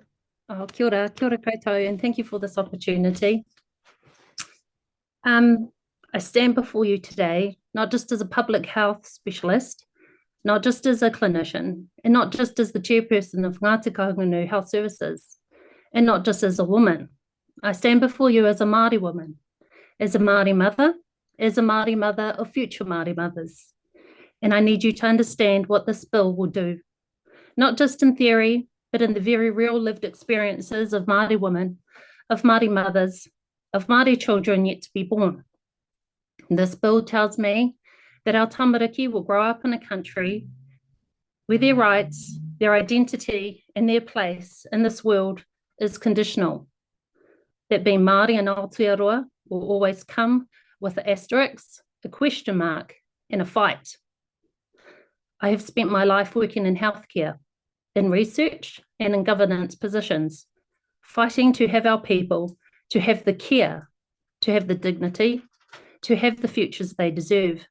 Now I've spent my life fighting for my children to be raised in their language, their whakapapa, and tikanga intact, because I know what it looks like when these things are taken away. I know what it looks like when a mother cannot speak her own language because her own grandmother was beaten out of her. I know what it looks like when the mother fights for her maternity care to be in te ao Māori because her own ways of birthing or mothering are seen as second class. And I know what it looks like when a mother fears that her newborn baby is taken away at birth to be raised at the hands of the state. And that is why I have been thinking about this moment, about how we have been here before, about how Māori are always called to the table, not to lead, but to defend the rights that we already have, to defend the promises that were already made. And yet here we are again, being forced to justify our existence in our own country. They say this bill will never pass. So I ask, what is the point? If not to legislate, then what? To test how far we are pushed? To force us into a fight yet again for what is already agreed? Or is it that just another attempt to re-traumatize us, to remind us that the Crown still believe they hold the pen to our future? You see, being Māori is not an ethnic diversity. It is not a category in forms. It is not something to be debated in courts or in this parliament. But being Māori is our whakapapa, is our whenua, and our whānau is our right. In 1840, over 500 rangatira, including 18 wahine rangatira, placed their sign upon Te Tiriti. Each of them carried with them the weight of their hapu, their whakapapa, their future generations. Each of them signed as sovereign leaders, upholding their own tino rangatiratanga. But this bill does not acknowledge that. It does not recognise us that we are the descendants of those who never gave up their mana. Instead, it tries to rewrite history. It pretends to be about clarity, but it is about control. The government does not get to rewrite the rules of an agreement it has failed to uphold. Māori have survived every attempt to erase, assimilate, and diminish our mana. We are still here. So hear our voices when I say, Māori mothers are not raising their children to bow. We are raising our children to rise. We are raising our children to remember, and we are raising our children to take back what is theirs. Ka whawhai tonu mātou, ake, ake, ake. Kia ora.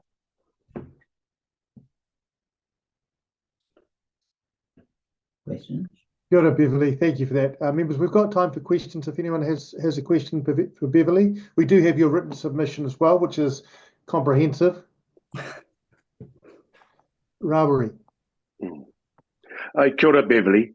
Ngā mihi nui kia koe, ngā mihi nui kia Kahungunu Health Services. Thank you for your presentation today.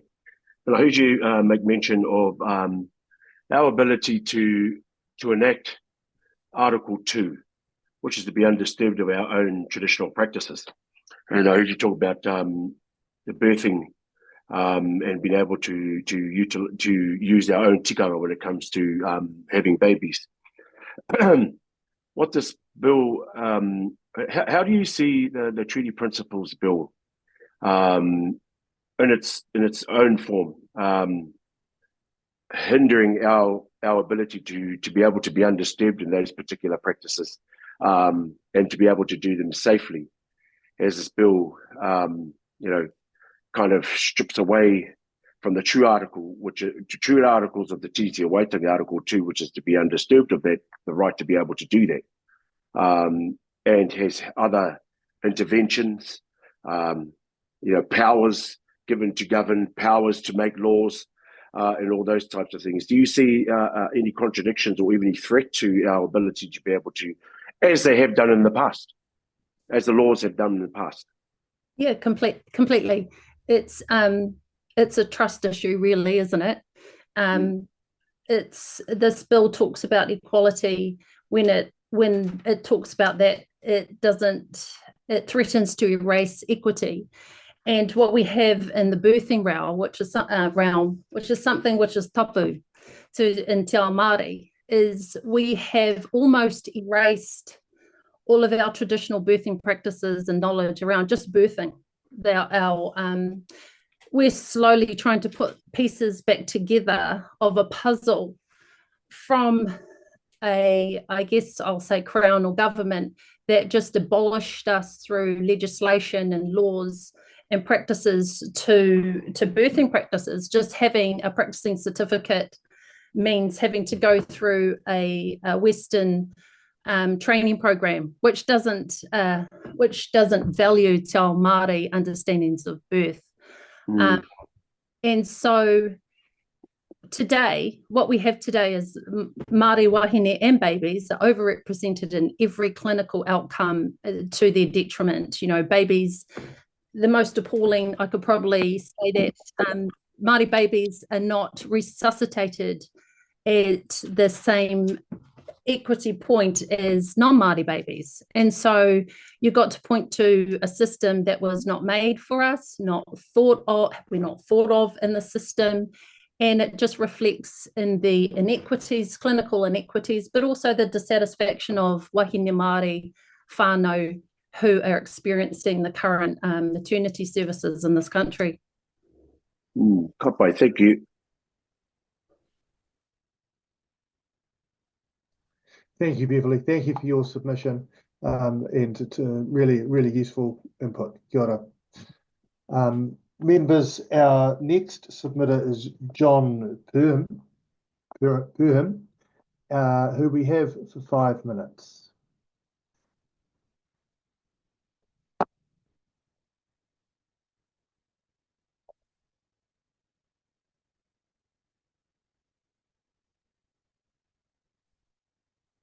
Waiting for John to... Kia ora, John. You've got your audio. Thank you very much. Thank you very much, Duncan. Thank you, honourable ladies and gentlemen, for this opportunity to comment on this vitally important constitutional matter. I'm approaching 80 years young, a sixth-generation Kiwi with 2 children, 4 grandchildren and 2 greats. For 50 years, I've been researching essential minerals and how they interact and impact to optimise soil, plant, animal and human nutrition, promoting health, well-being and a fully active lifespan. The ACT Party's bill was clearly designed to embed the 3 true meanings, principles of the Treaty of Waitangi into constitutional law, and thus into perfect alignment with our 185 years of societal, constitutionally lived experience as a liberal multicultural democracy. This already is our as yet unwritten constitution. So yes, we do have a long-standing constitution. This bill simply seeks to enshrine it in law. Therefore, it is beholden on anyone in opposition to this bill, especially those who would dare to promote an alternative but divisive bi-monocultural parliament, to adequately explain just why they would be so worried about the treaty's 3 basic principles, as virtually they remain unchanged in this bill. Our treaty has endured since its signing in 1840 and been instrumental in the making of all the people into one and in creating the most stable and enduring multicultural democracy worldwide. In fact, the best little country, and whose mere 5 million citizens per population generally bat the highest. For example, our medal score in the last Olympic Games. It is unfortunate that for 50 years our Waitangi Tribunal, originally set up to address treaty claims involving legitimate and not so legal land confiscations made during the Maori Wars, has since 1985 been extended to include redress for all and any wrongdoings on the part of the Crown. This naturally, or by design, opened a floodgate of grievances from both traditional and neo-activists, much like what happened over the last-minute flood of Maori claims for all of our seashores and seabeds.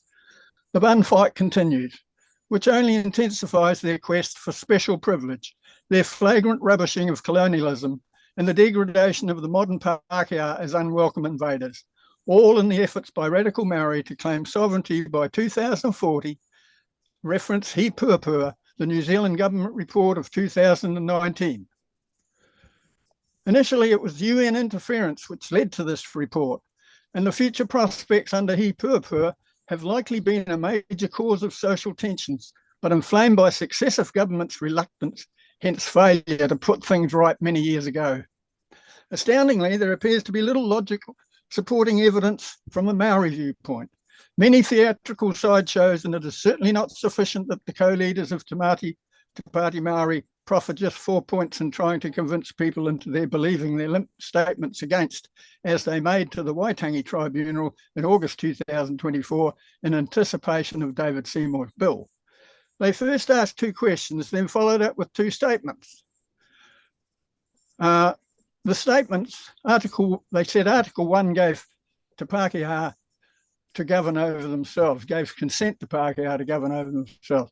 At first glance, and in one sense, this could be said to be true, but alas, it is a further evidence of the way in which the tribunal judges and the law have wastefully persisted in the twisting and the wringing out of the original words of the treaty during their creation of some 300 undefined principles and 100 special and separate rights for Maori, very few of which have any basis in fact. This grand accomplishment made possible only through the use of DDBO, which translates to deliberate deception by omission, as above, in how they conveniently failed to mention that the treaty intention was to bring all the people of New Zealand together as one. Hobson said as much as each chief signed, he iwi tahi tatau, we are all one people. Such confounding over many years has eventually led to Maori leaders to act like spoiled brats, always complaining but never satisfied in their brazen attempts to own the farm. And then the cruncher. Our role as Te Pāti Māori is not to be a part of this system, but to create our own. Tina rangatiratanga, meaning sovereignty, and self-governance is the ultimate goal. In light of He Puapua, this might as well have been written as, New Zealand's parliamentary system will soon rightly be our own, and in regaining our right to sovereignty, we will rule exclusively over New Zealand. John, I'm just going to let you know, you've got about 10 seconds to wrap up. In conclusion, the longer this bill takes to pass, attempts a shorter fuse. Then a health point of view, be it all on our heads. Democracy for all and all for democracy. Manapuri mo tikata mi, tikata mo ti, manapuri. Ngā mihi tāhau. Thank you very, very much. Ngā mihi, John. Thanks for your submission. We're out of time, so no time for questions. What a pity. Get well soon, John. Kia ora. Yeah. All right.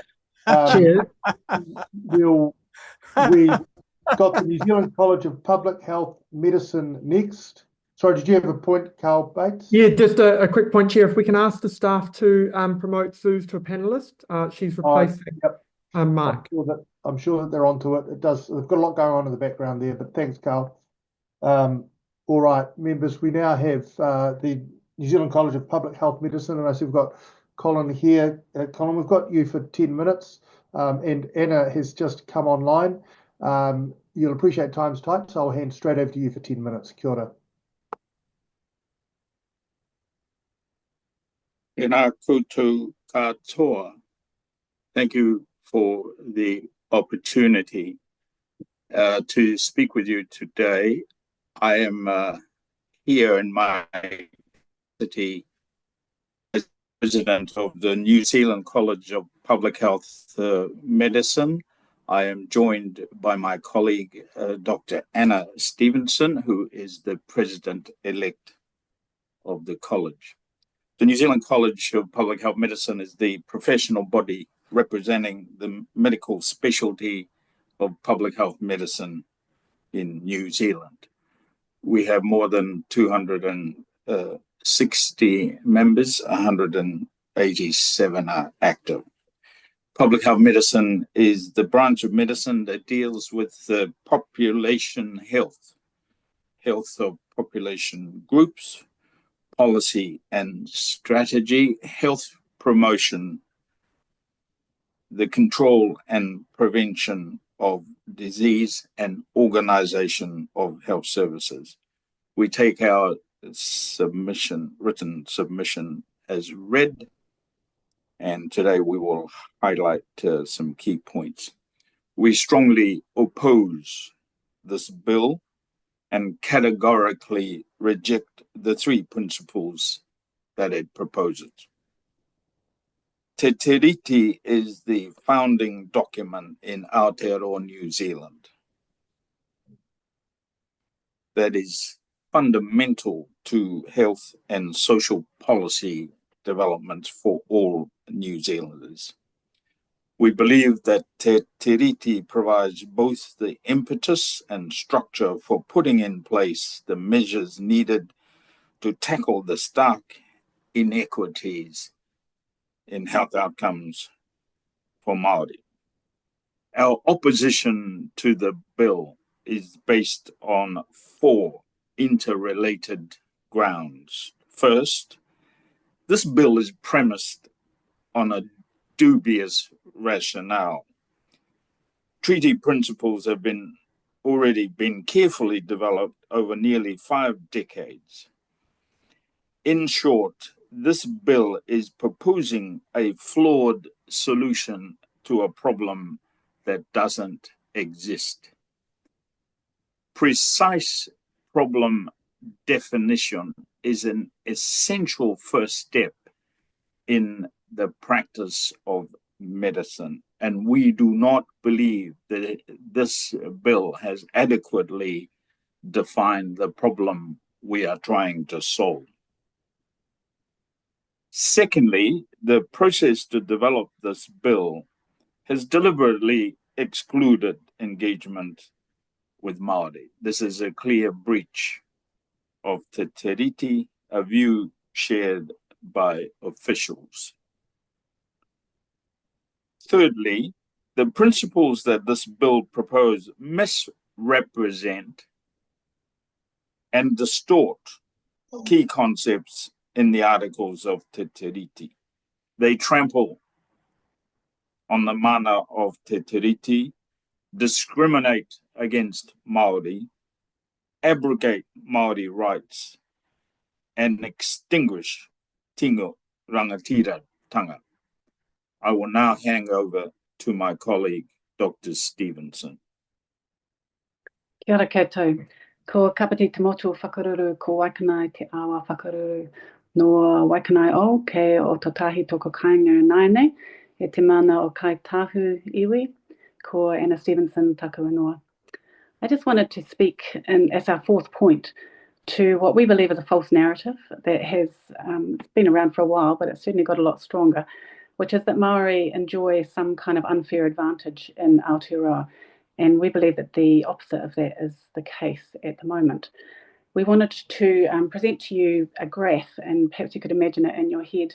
At the bottom on the horizontal axis is time. We only have data going back to 1950. So from 1950 till now, and on the vertical axis is the number of years of life lived. So this is a graph of life expectancy. And in 1950, the gap between Maori and non-Maori was around about 18 years. So you would, I think, have to conclude that something wasn't going the same. There wasn't equality of life expectancy for Maori and non-Maori in 1950. Life expectancy, as I've said, is a composite measure. It's an average that takes into account all of the many things that might lead to a person's death, from the first week and month since they were born all the way through to hopefully old age.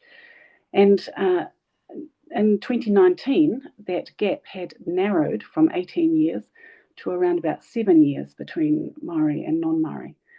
Still a pretty wide gap, and it's been fairly stable for the last 20 years.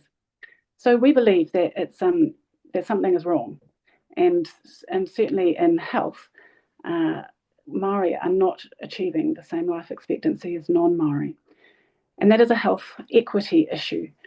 It is one of the core kaupapa of the New Zealand College of Public Health Medicine that we should be aiming to achieve health equity in this country, and that should be something that is guaranteed to Maori under Te Tiriti.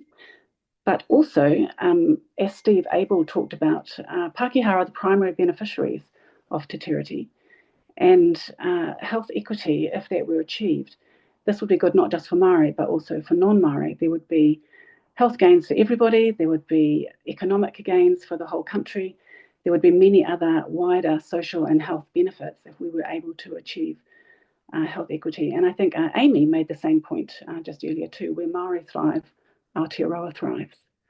Colin. Thank you, Anna.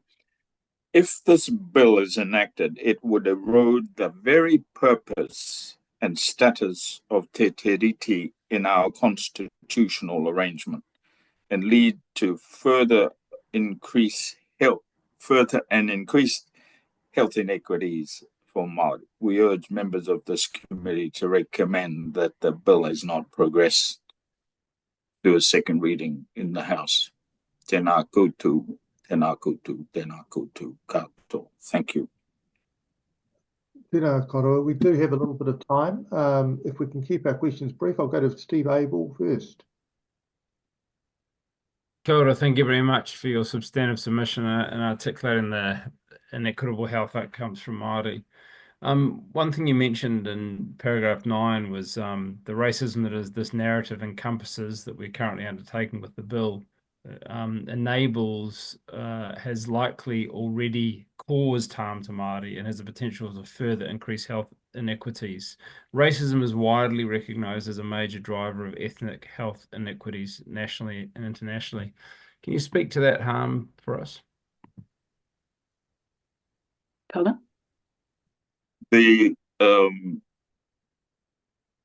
Anna highlighted the differences in life expectancy as the kind of summary statement, but there's plenty of literature in Aotearoa that pretty much speaks to the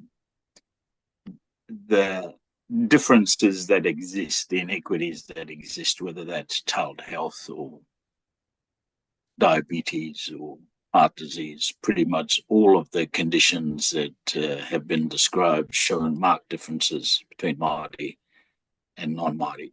And unconscious bias and racism is a major contributor to those differences. Just this week, we released a paper on the experiences with COVID-19, Māori and Pacifica people, more deaths, more admissions, and pretty much an inadequate national response. We have had in the COVID-19 outbreak, I'm on the record as saying that New Zealand has one of the best responses in the world. Unfortunately, when it comes to Māori, Pacifica and other minority groups, we didn't do so well. We're tight for time, and Rawi's got a question. All right. I'd be great if we go to you, Rawi, and we'll squeeze it in. Kia ora, Sir Colin. Whakalawhalaia atu tēnā anō ki koe Anne. Just very quickly, I heard you talk about equity as you gave your presentation around health outcomes. Although the Treaty Principles Bill says it's more about equality, and there is a huge difference between equality and equity, where equity is equal outcomes with also not equal resources, but equity means the resources that should equate to the outcomes desired. And you said what is good for Māori be good for everybody. Do you think this particular bill does it achieve the ongoing quarter around what David Seymour was saying is about equal, everybody is equal, and that Māori gets a special type of treatment, or is it the contrary? Emma. Well, I think you said it, equity and equality are not the same. And exactly as you said, to achieve health equity, some groups are going to need extra input to achieve health equity. At the moment, with those just on that life expectancy that I talked to you about, somehow we've got to figure out what is the gap, that 7-year gap, what is the need that's required to narrow that gap, to make it go away. And equity, I don't see that in the current bill that's being debated at the moment. Tēnā koe. Kia ora, thank you. Tēnā koe, Rawiri. Sorry. Kia ora, Professor, and I thank you both for your contributions and your substantial written submission. It's really useful. So thank you for that. Members, our next submitter is Maia Trust, and I think we've got Preet and Tamara coming on.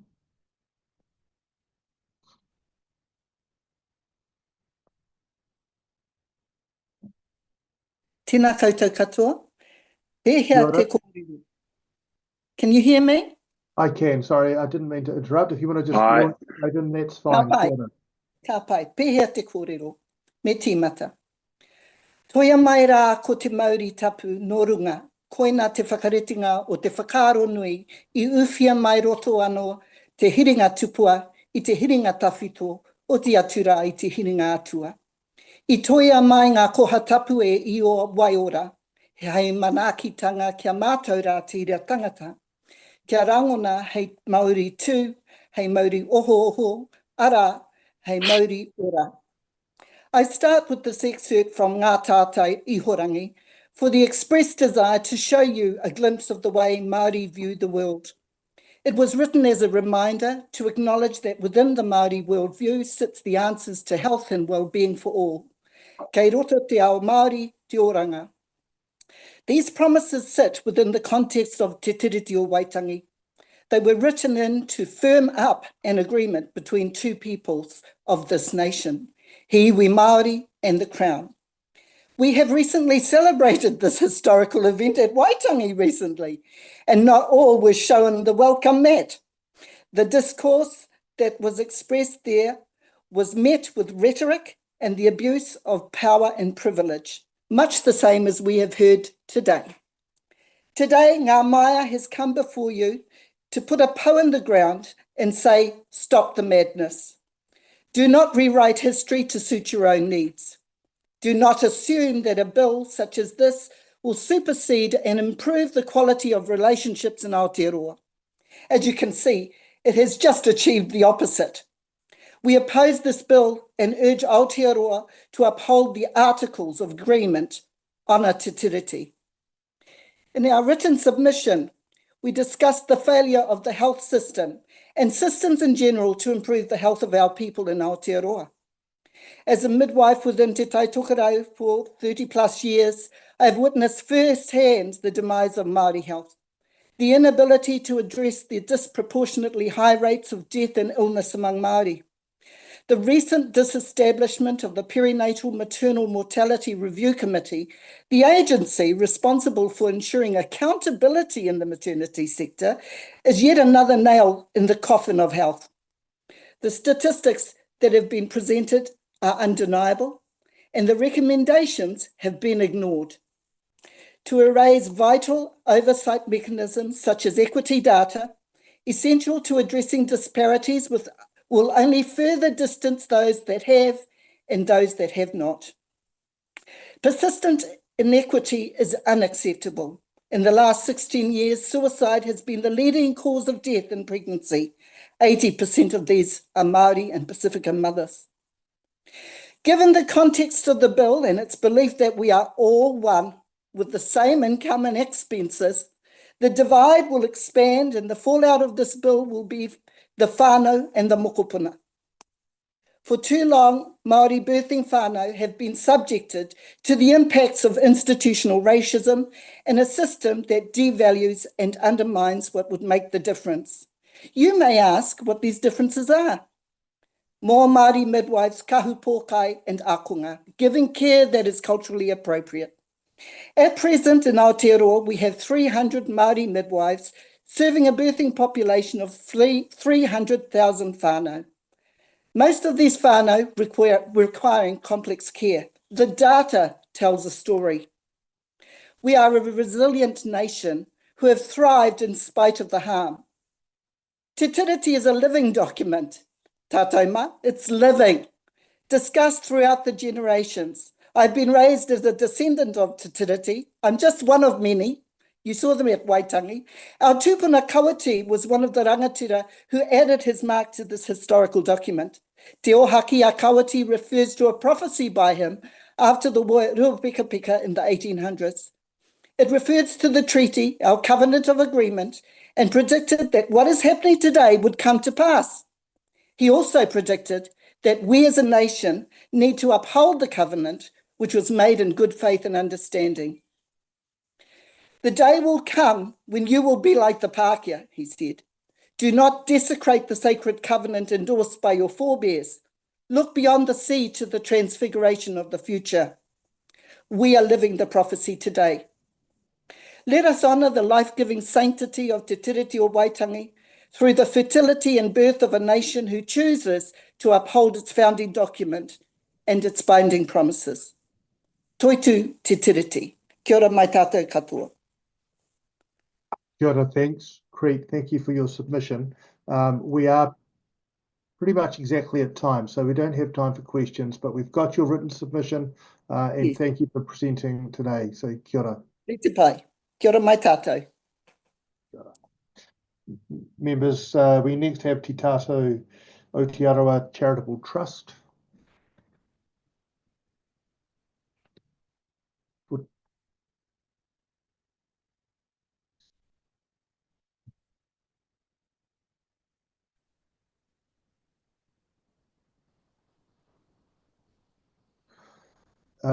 Kia ora, welcome to the subcommittee of this Justice Select Committee. I don't have the names of you here, so if you do want to introduce yourselves, feel free. We've got you for 10 minutes, so I'll hand straight over to you to speak to your submission. Kia ora. Atarangi Whiu. Atarangi Whiu. Ko te makariki, ko te makariki. Tukua mai ki a piri, tukua mai ki a tata. Kia eke mai ki runga i te pai pata. Ahau mai tawhiti. Tēnā koe Duncan o tira, tēnā koutou katoa. Ko Mariana Verko ahau, ko ahau te tiamana tuarua o te Tatau o te Arawa.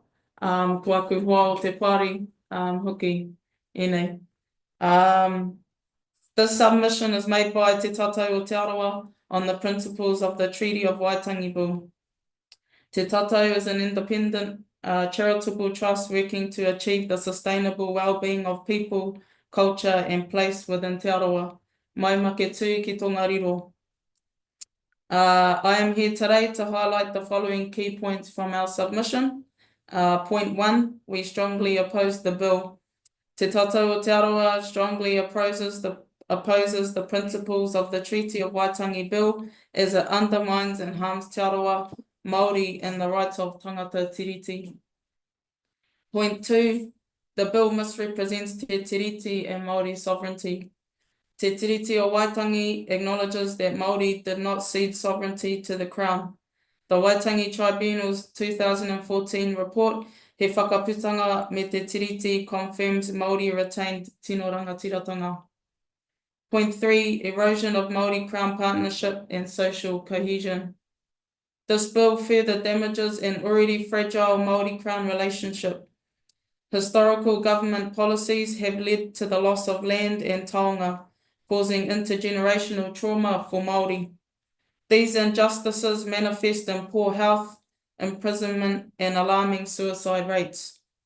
Māori continue to face some of the worst well-being outcomes compared to Indigenous people globally. The lack of consultation with Māori is a clear breach of te tiriti principles. Point 4, false notion of equality over tino rangatiratanga. This bill promotes a homogenized idea of equality that erases Māori rights. It creates the misconception that Māori seek privilege instead of justice and equity.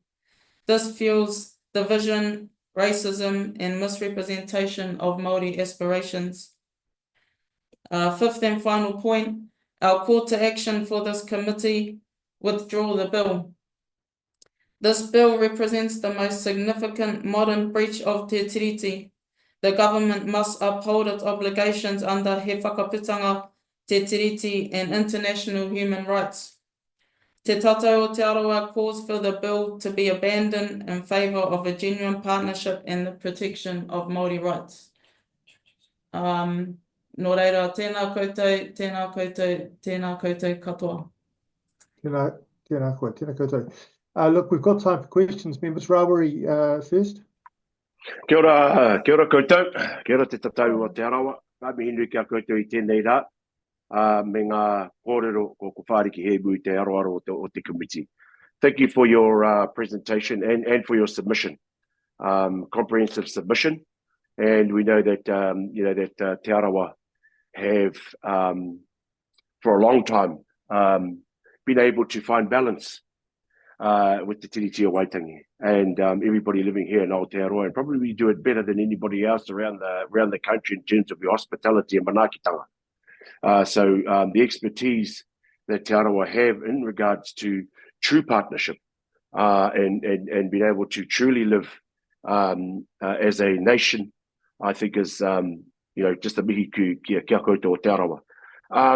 Look, the false notion around equal rights versus justice, I think, is something that really popped out at me in your presentation. And also, I've just mentioned it in the last presentation around equity and equality.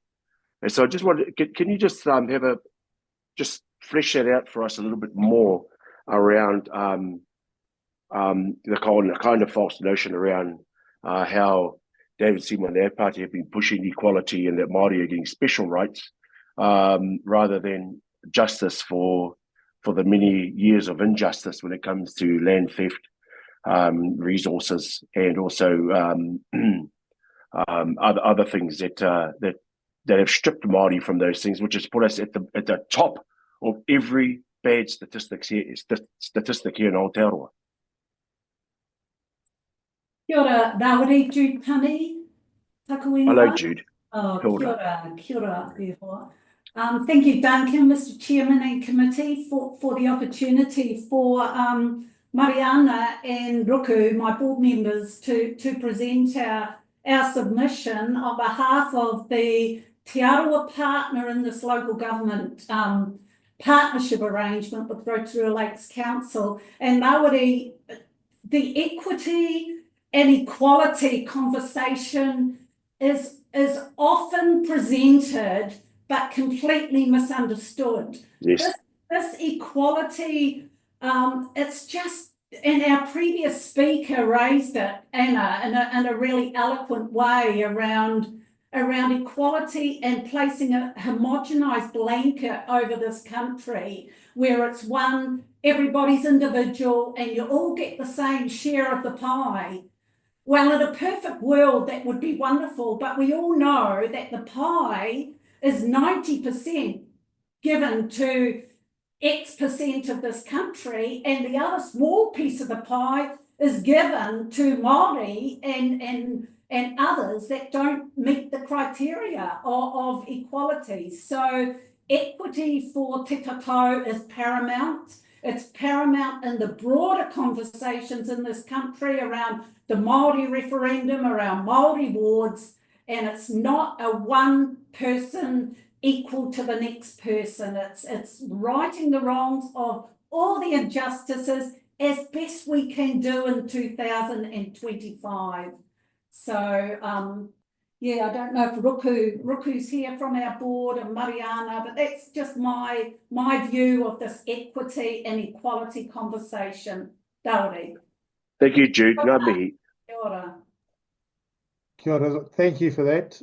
If there's no other questions, we'll leave it there. But thank you for a really good submission and a good written submission that we have in front. Thank you, Mr. Chairman and Committee. Us as well. So, ngā mihi. Thank you very much. Thank you. Members, our next submitter is Chris Hughes, and we have Chris for 5 minutes.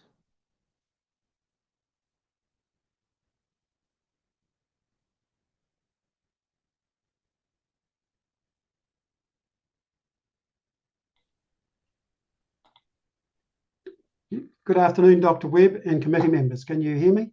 I can indeed. Chris, welcome to the subcommittee. As I said, you may have heard, we've got you for 5 minutes. So without further ado, I'll hand straight over to you. Kia ora. Thank you very much, Dr. Webb. I strongly support this bill and the absolute need for this discussion about the treaty. There were no principles in the original Treaty of Waitangi. The principles have been a construct of Parliament, academics, and the unelected judiciary.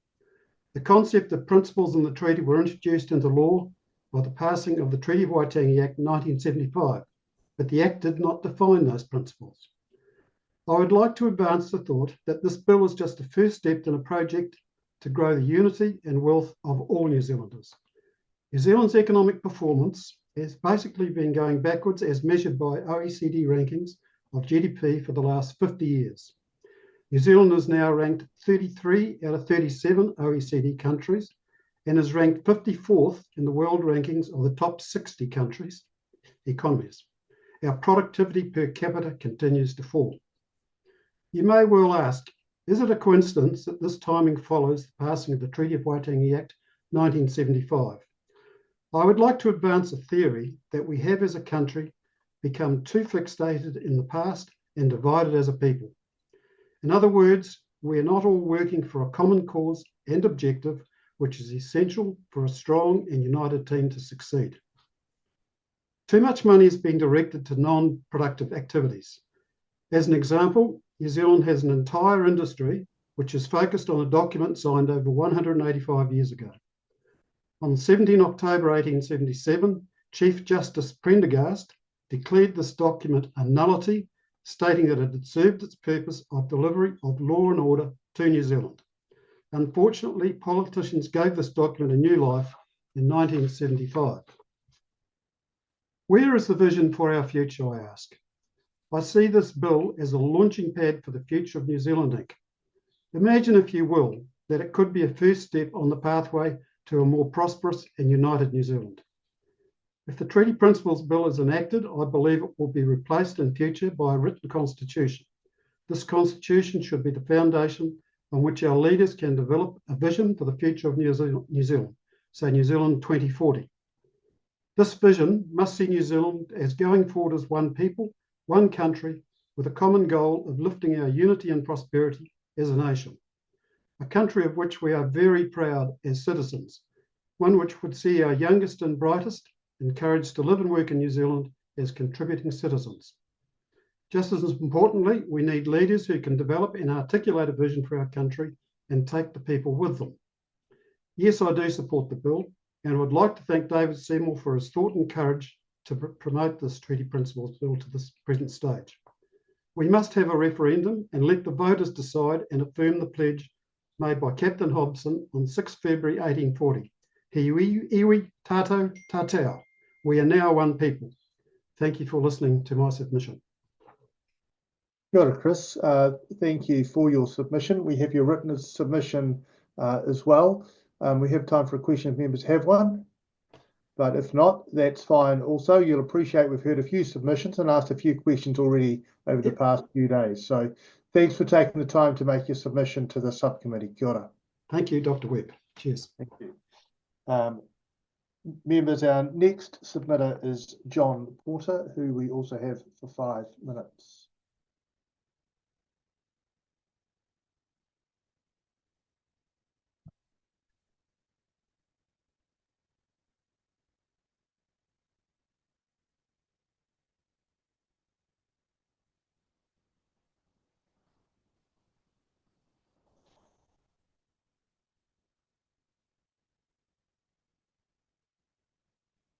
So we've got John here, just waiting for him to get promoted.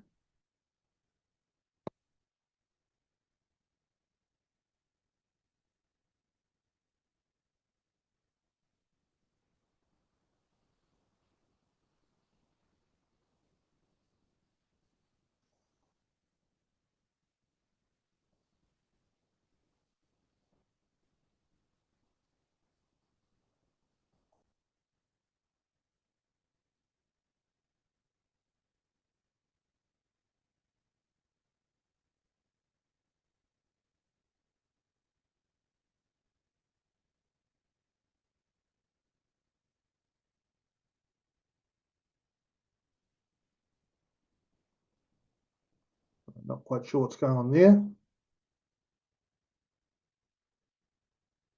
John just needs to turn on his video and audio, I think.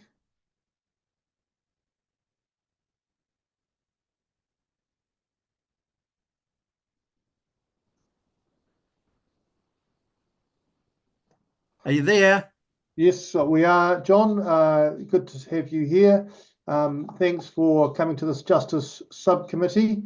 We've got you for 5 minutes to submit on the Treaty Principles Bill. I'll just hand straight over to you.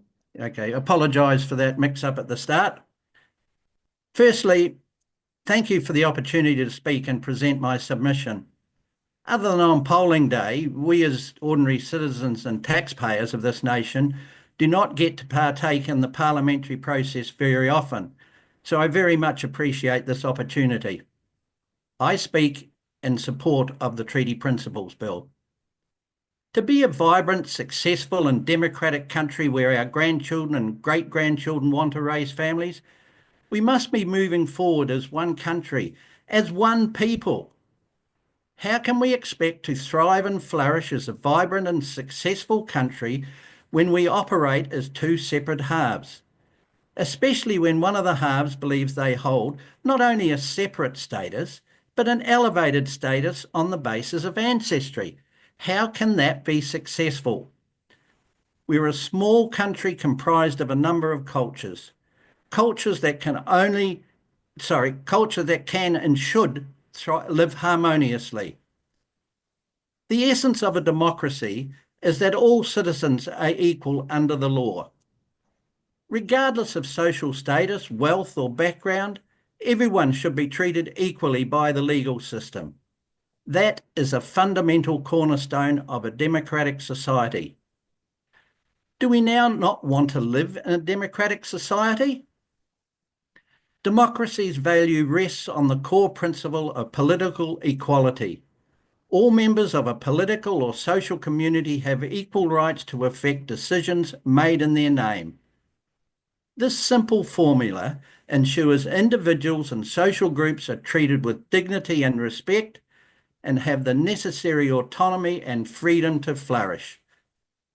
The Treaty Principles Bill confirms that all New Zealanders will have the same rights and duties. What is so wrong with that? Surely that is a benefit to all New Zealanders. I do not believe this bill is about disrespecting Maori or destroying Maori culture. No one wants to destroy Maori culture. To suggest this bill wants to destroy Maori culture is totally erroneous, and its motivation can only be to sow discord. Maori culture is a splendid ingredient of the fabric that makes up what is great about New Zealand. In fact, we should all be celebrating it. But division is fueling resentment. As I stated earlier, equality is a core principle of democracy, and so is majority rule. Majority rule is the most common social choice rule worldwide. Majority rule is a tried, tested and objective means for organising government and public issues. It is not a path to oppression. Democracies understand that protecting the rights of minorities to maintain cultural identity, social practices and religious activities is one of their primary tasks. Deciding by numbers is a simple and practical way of handling these differences. In a dictatorship, differences don't matter. Only one person's opinion counts. That's important. In a dictatorship, differences don't matter. Only one person's opinion counts. Accepting diverse ethnic and cultural groups can represent one of the greatest challenges that a democratic government can face. But democracies worldwide recognise that diversity can be an enormous asset. The diverse cultures must be seen as a challenge that can strengthen and enrich democracies, not threaten them. The Treaty Principles Bill does not strip anyone of their rights. We all have a stake and future in this country, but it's hard to not to feel that the majority are being overlooked. Cancelling the will of the majority is a dishonest concept of identity politics. John, I'm just letting you know you've got about 30 seconds to make some concluding remarks. Okay, thank you. To have any legitimacy, the introduction or even terminating the Treaty Principles Bill should be approved or abandoned by the majority. Democracy must prevail. Putting this issue to a vote by all New Zealanders by holding a referendum ensures that democracy does prevail. Conversely, in a society, should the will of the minority be imposed without the ratification of other people in that society, then an autocracy is established. I will close by quoting John F. Kennedy in 1962. For a nation that is afraid to let its people judge the truth and falsehood in an open market is a nation that is afraid of its people. Thank you very much. Thanks for your submission, John. We're right at time, so we'll leave it there. But thank you for making your views known to this parliamentary committee. Kia ora. Thank you. Members, the next submitter is Hiniatia Alexander.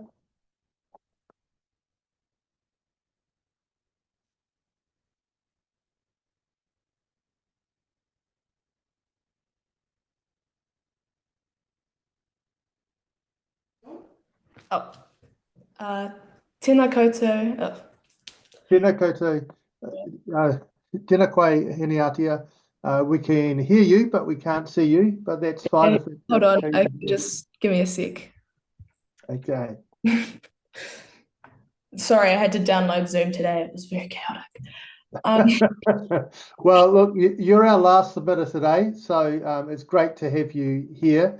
We've got you for 5 minutes, so thanks for coming along to make the submission. I'll hand straight over to you.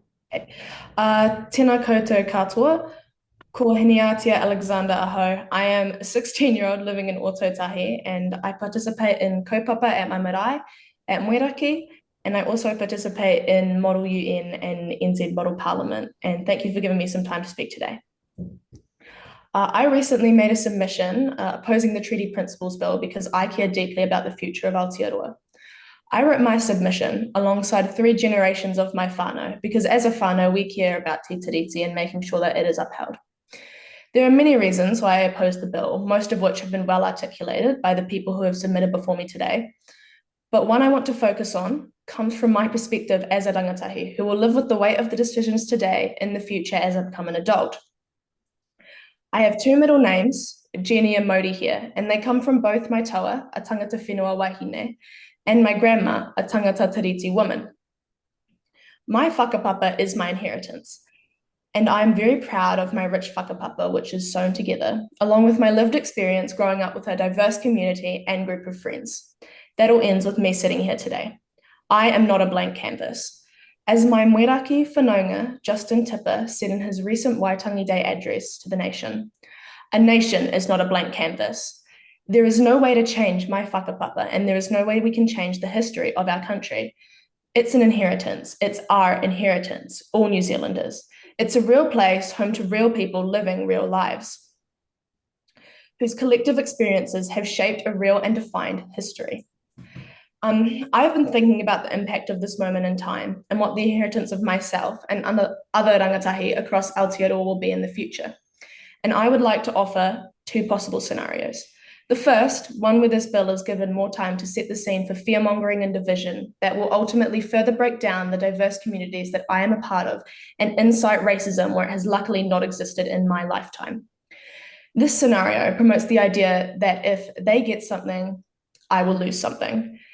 The reality is, in this situation, we all lose. The second one, without racism, where the people in positions of power have strengthened the role of Te Tiriti in decision-making to ensure a positive and inclusive future for every single person living in Aotearoa. This means our decision-makers need to recognise where people are at and take our many and varied interests to make informed decisions underpinned by Te Tiriti. What these scenarios show is that it is racism that will always divide us, not Te Tiriti. I want to thank the Justice Select Committee for giving myself and other rangatahi a voice in this process, as our voice is often missing in democracy. Because I care about the future and young people's voice in it, before my closing remarks, I would like to encourage those in power to look for ways for bringing young people into discussions that are meaningful and the ways that genuinely hear us. As a country, I think we need to consider lowering the voting age to 16 and making sure that at school we are learning what it means and how to go about fully participating in a civil society. But back to the kaupapa at hand. I am Māori and I am Pākehā, and most of all, I am uniquely me. I am a product of Aotearoa, a country with a unique identity founded on a partnership agreement, Te Tiriti. And I have been shaped by my past. I am real, I am in the now, and I will inherit the future. Tiriti is in my blood. I live and hope that it will remain firmly so for what's to come next. For that reason, like my whānau and many other New Zealanders today, I strongly oppose this bill. Kia ora, Hiniata. A fantastic presentation, and if you're the future of Ngāi Tahu and your hapu, then we're in good hands. So thank you very much. I'm sure your mama, who thinks she's not in shot but is sitting behind you, is really proud of you as well. But no, look, that's really, really good. I don't have any questions, and I've read your submission, and it's a beautifully written submission as well. So kia ora for that, and thank you very much. And great to have a young person's voice here to finish up with today. Kia ora. Kia ora. Kia ora. Members, that was an excellent final submission. It is our final submission for the day, so the committee meeting is now concluded.